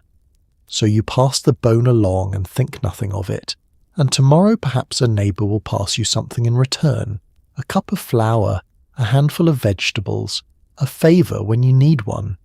This is how people survive, by weaving their meagre resources together into something that can carry them all, and eventually into this world of shared bones and rent parties and thin soup, a new kind of help arrives, one that comes not from your neighbours, but from your government, wearing a jumble of letters. Let's go to work for the alphabet. Relief finally arrives, and it comes wearing a jumble of letters. There is the CCC, sending young men off to plant trees and build parks, while mailing most of their pay straight home to their families. There is the WPA, putting people to work, paving roads, raising schools, and, remarkably, even hiring artists, writers, and musicians to keep the country's spirit alive. People start calling it the alphabet soup, this endless stream of new agencies, and for the first time in years there is a paycheck attached to honest labour. It is not charity, and that matters enormously to a proud worker. You pick up a shovel or a paintbrush, and you feel cautiously like a person with a purpose again. For years, the help that existed came mostly from charities, neighbours, and scattered local efforts, never enough to meet a need this vast. Then the government steps in on a scale never seen before, creating agency after agency to put the jobless to work, and each one gets known by its initials until the whole effort sounds like a bowl of alphabet soup. The idea behind it is important. Rather than simply hand out relief, which wounds the pride of people who have always worked for their bread, the programs offer jobs, real work for real wages, preserving both the paycheck and the dignity that comes with earning it. One program takes young men and sends them out into the countryside to work on the land itself. They plant vast numbers of trees, fight erosion, build trails and parks and campgrounds, and generally repair the damage done to the natural world while learning skills and discipline along the way. They live in camps, eat regular meals, and, crucially, most of their modest pay is sent directly home to their struggling families. For a young man who is drifting and hungry, it means purpose, structure, and the deep satisfaction of supporting the people he loves. For his family back home, it means a small but reliable stream of money in a time when money has all but vanished. The largest of the programs reaches into every corner of the country and puts an astonishing variety of people to work. There are the obvious jobs, the men paving roads, building bridges, raising schoolhouses and post offices and public buildings that will stand for generations. But there is also something remarkable and unexpected. The program recognizes that a country is more than its roads and buildings, and so it hires artists to paint murals, writers to record histories and guidebooks, actors to stage plays, and musicians to perform. The reasoning is that these people are workers too, that their skills have value, and that a nation fighting despair needs its spirit fed as well as its stomach. The difference all this makes is hard to overstate. A regular paycheck, however modest, changes everything for a family that has been scraping by on soup and salvage. It means rent that can be paid, food that can be bought rather than scavenged, shoes for the children, a small measure of stability after years of freefall, and it means something less tangible, but just as vital, the return of self-respect. A person who has been idle and dependent for years, who has felt useless and ashamed, can stand up straight again as a worker, contributing, building, part of something larger than their own survival. That restoration of pride is its own kind of medicine. The programs do not end the hard times overnight, and plenty of struggle remains, but they mark a turning, a sense that the country is finally fighting back on behalf of its ordinary people. You take up your shovel or your paintbrush and feel the difference in your own chest, the quiet return of purpose. Still, for many, no local job is enough, and the pull of a distant promise proves stronger than the comfort of staying put. Out west, they say, there is work and warmth and fields of fruit. So you load up the truck and point it toward the setting sun. Let's head for California. The farm is gone, the land has turned to dust, and there's nothing left to stay for, so you load everything you own onto a wheezing old truck and point it west.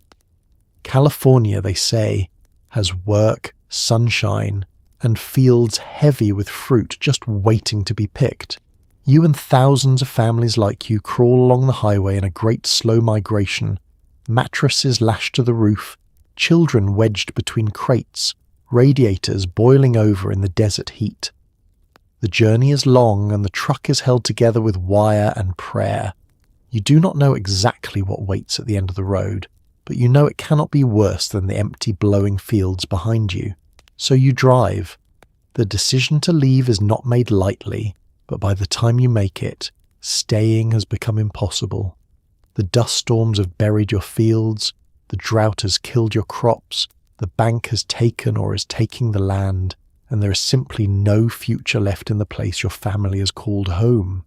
Word arrives, carried on handbills and rumours, of a promised land to the west, of California with its warm climate and its endless orchards, and its supposed hunger for workers to bring in the harvest. It sounds like salvation. And when you have nothing left to lose, salvation is worth chasing across half a continent. So you make the hard choice, and you prepare to go. Loading the truck is an exercise in painful arithmetic.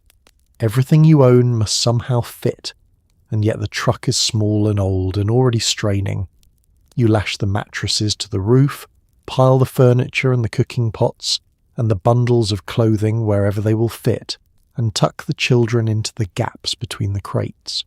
What will not fit gets left behind or sold for whatever pennies it will bring, another piece of your life abandoned. Then the whole overloaded contraption sags on its tyres, coughs to life, and lurches out onto the highway, joining a long procession of families making the very same desperate journey. The road itself is a trial. The distances are enormous, the truck is unreliable, and the money for fuel and repairs is almost non-existent. Radiators boil over in the desert heat, tyres blow, engines strain and sputter, and each breakdown is a small crisis that must be solved with ingenuity, and whatever spare parts can be scavenged or begged. Families camp by the roadside at night, cooking over small fires, rationing their scant food and water. Children grow restless and hungry, tempers fray, and still the road stretches on, mile after mile, the promised land always just beyond the horizon. It is slow, grinding, uncertain travel, endured because the alternative is worse. Along the way you meet countless others on the same pilgrimage, and there is comfort in the shared struggle, a sense of belonging to a vast moving community of the displaced. You swap information about which roads are passable, where water can be found, which towns welcome travellers and which turn them away. You help one another with breakdowns and share what little you have at the roadside camps. But there is also a growing unease, whispered warnings from those heading back the other way that California may not be the paradise the handbills promised, that there are more workers than jobs, and the welcome is cold. You push the doubts aside and keep driving, because you have already burned every bridge behind you. At last the long road ends and California appears, green and warm and beautiful, and for a moment the promise seems real. But the reality waiting there is far harder than the dream that drew you across the desert, and the discovery of just how hard it is comes quickly. The fields are there, and the fruit, but so are thousands upon thousands of other families exactly like yours, all chasing the same too few jobs. Let's step into the migrant camp and see what the promised land actually holds. You made it to California, and it turns out paradise had different plans. There are far more workers than jobs, wages have been driven down to almost nothing, and the locals do not exactly greet you with open arms. You settle into a rough camp along an irrigation ditch, a cluster of tents and shacks that looks unsettlingly like the Hooverville you thought you left behind. The work, when you find it, is back-breaking stoop labour under a punishing sun, picking crops for pennies a basket. Some government camps offer cleaner conditions and a shred of dignity, and those feel like small kingdoms. Mostly, though, you chase the harvest from field to field, one crop to the next, always moving, always hoping the next valley pays a little better. The cruel mathematics become clear almost at once. The handbills that lured you west were designed to draw far more workers than the fields could ever use, because a flood of desperate labourers means the growers can pay as little as possible. With hundreds competing for every picking job, wages collapse to a level barely worth the effort, and the family must all work, children included, just to earn enough for food. The promised abundance is real, the orchards heavy with fruit, but the abundance belongs to the growers, not to the pickers who bring it in for pennies. You crossed a continent chasing a fair wage that does not exist. The living conditions dash the dream further. Instead of the comfortable new life you imagined, you find yourself in a squatter camp thrown together along a ditch or a roadside, a miserable jumble of tents, shacks, and truck beds housing families as broken weary as your own. There is little clean water, no sanitation to speak of, and disease spreads easily through the crowded, filthy conditions. It looks, you realise with a sinking heart, exactly like the shantytowns you fled, only farther from home and stripped of even the thin comfort of familiar ground. You travelled 2,000 miles to arrive right back where you started, minus everything you spent getting here. The reception from the locals stings as much as the poverty. Rather than welcome, you find suspicion and contempt, treated as an unwanted invader, a drain and a nuisance, lumped together with all the other newcomers under dismissive nicknames. Signs in town make clear you're not wanted, and the resentment is open and cold. It is a bewildering thing to have come so far in search of work and dignity, only to be despised for your poverty, blamed for the very desperation that drove you here. You keep your head down, do your work, and try to shield your children from the worst of the scorn, but it wears on the spirit. The work itself is punishing beyond description. Picking crops means long days bent double under a relentless sun, hands raw, back screaming, moving down the endless rows for a wage measured in pennies per basket. And it is never steady. When one crop is harvested, the work vanishes, and you must pack up the family and chase the next harvest in the next valley, following the ripening fields from place to place through the seasons.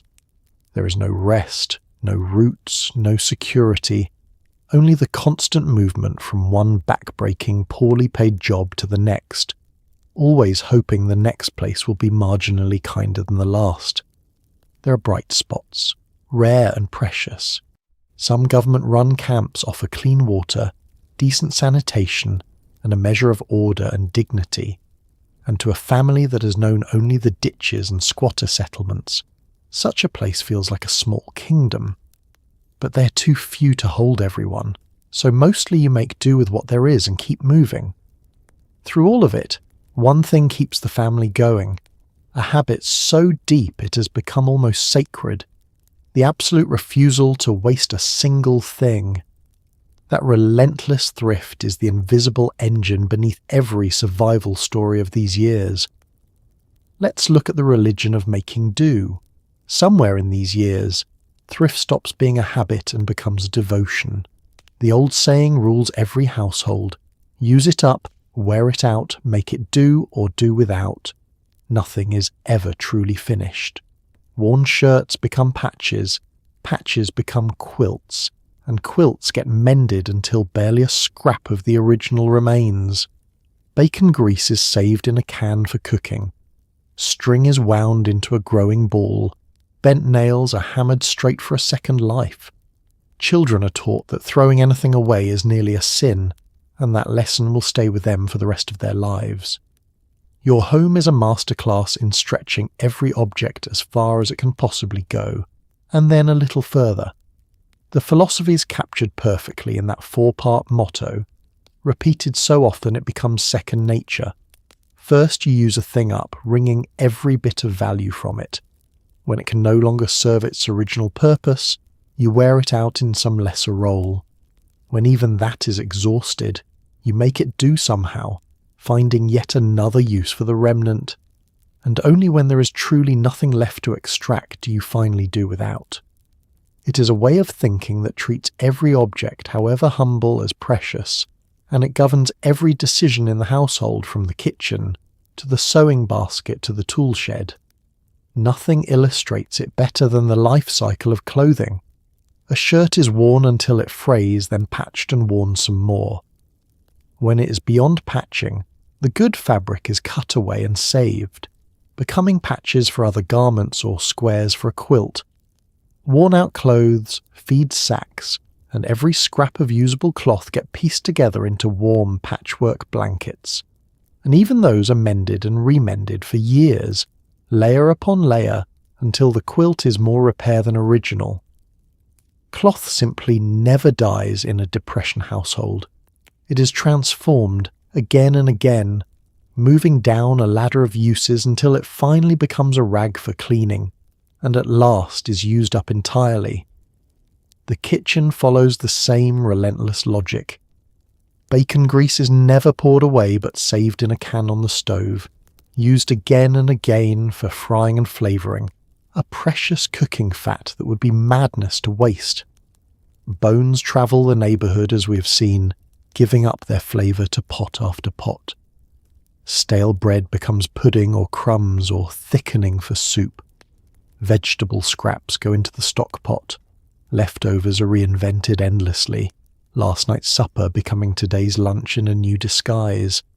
Every edible thing is coaxed to yield its full value, and the very idea of scraping food into the trash is unthinkable.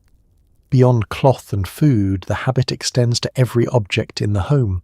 String is not discarded, but wound onto an ever-growing ball saved for the day it will be needed. Bent nails are straightened with a hammer and used again. Jars, tins, boxes, and containers of every kind are kept and repurposed. Broken things are repaired rather than replaced, mended with wire and glue and ingenuity, because replacement costs money, and money does not exist. The household becomes a place where almost nothing is ever truly thrown away, where every item lingers on through use after use, saved against the ever-present possibility of future need. The deepest mark of all this is left not on the objects but on the people, especially the children. Growing up in a world where waste is nearly sinful shapes them permanently, instilling a frugality so profound it lasts the rest of their lives, long after the hard times have passed and plenty has returned. They will save string and rinse foil and clean their plates for decades to come, unable to shake the lesson carved into them by these lean years. It is one of the era's most lasting legacies, this bone-deep thrift. And when the long day of making do is finally done, the family gathers around the one possession that gives without being used up, the glowing box in the corner that carries voices and hope into the room. Let's turn the dial one last time.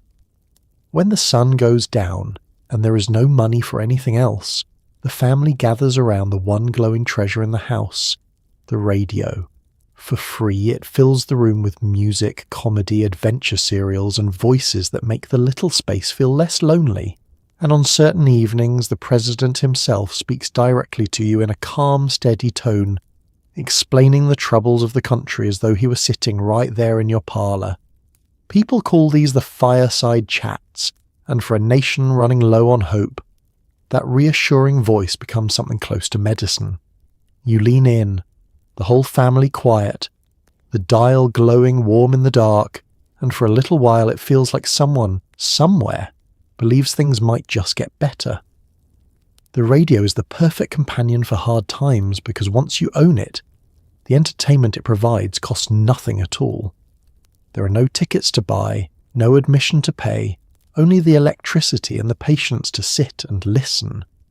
In an era when every penny is counted and every amusement weighed against the price of food, this free and endless flow of programming is a genuine gift. The whole family can gather around it night after night, receiving music and stories and laughter without spending a cent. And in a decade defined by scarcity, that abundance of free entertainment is a comfort beyond measure, and what pours out of that speaker is a whole world. There is music of every kind, filling the little room with sounds that lift the spirit and set feet tapping. There are comedians whose jokes and characters become beloved companions, awaited eagerly each week and quoted at the dinner table for days after. There are dramatic serials and adventure stories that unfold episode by episode, leaving families on the edge of their seats, desperate to learn what happens next. The radio brings variety, escape, and wonder into homes that have precious little of any of it, and the characters and voices become as familiar as members of the family. Then there are the special evenings when the president himself takes to the airwaves to speak to the nation. His approach is unusual and deeply effective. Rather than lecturing from on high, he talks in a warm, plain, conversational tone, as though he has pulled up a chair in your own parlour to explain the situation directly to you. He addresses the country's troubles honestly but calmly, laying out what is being done and why, and he does it in language ordinary people can understand. The effect is remarkable. Listeners feel spoken to as individuals, reassured by a steady voice that seems to grasp their fears and to be working on their behalf. These fireside chats become something the whole country waits for and gathers to hear together. Families draw close around the radio, quiet and attentive, and across the nation millions do the same at the very same moment, all listening to the same calm voice. There is a strange intimacy in it, this sense of a leader speaking personally to each frightened household, and there is unity in the knowledge that everyone else is listening too. For a nation battered by years of fear and hardship, that reassurance matters enormously. It restores a measure of confidence, a belief that the country is being steered by someone who cares and who has a plan.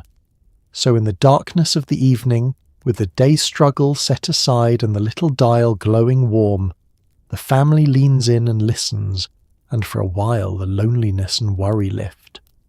Whether it is a comedian's joke, a serial's cliffhanger, a favourite song, or the president's steady voice.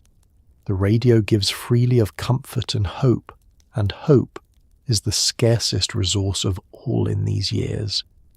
You sit together in the soft glow and you let yourself believe just a little that the hard times will not last forever, that better days are coming, and that you will be here to see them when they do. So there you have it, a single long stretch of days in the 1930s, and what a punishing stretch it was. You woke in a shack made of tin and cardboard, stood in the breadline before dawn, and rode the rails through the cold dark looking for work that never seemed to come. You watched the sky turn black with the very soil that once fed you, watched your savings vanish behind a bank's locked doors, and watched the repossession man carry your comfortable past out to his truck one piece at a time. You ate the thin stew, wore the flour sack dress, passed the ham bone down the block, and picked through the dump when there was nothing else. And somehow, through all of it, you kept going. That is the part worth holding on to tonight. These were not extraordinary people. They were ordinary folks, farmers and clerks and mothers and children, handed a decade of loss they never asked for and never deserved. And still they made mock apple pie to give their kids a little sweetness. Still they threw rent parties and danced. Still they carried a neighbour's furniture back up the stairs and gathered around the radio to believe, just a little, in better days. They stretched every scrap, shared every bone, and refused to let hard times harden them into something small. So tonight, as you settle into your warm bed, in your heated home, with a full pantry just steps away, maybe whisper a quiet thank you to the ones who came before. They endured the dust and the hunger and the grinding uncertainty, so that comfort could become something you barely have to think about. History can be bleak and unfair and heartbreaking, but it is also proof that people are stubborn, generous, and quietly unbreakable. Rest easy now. You have earned it. Good night.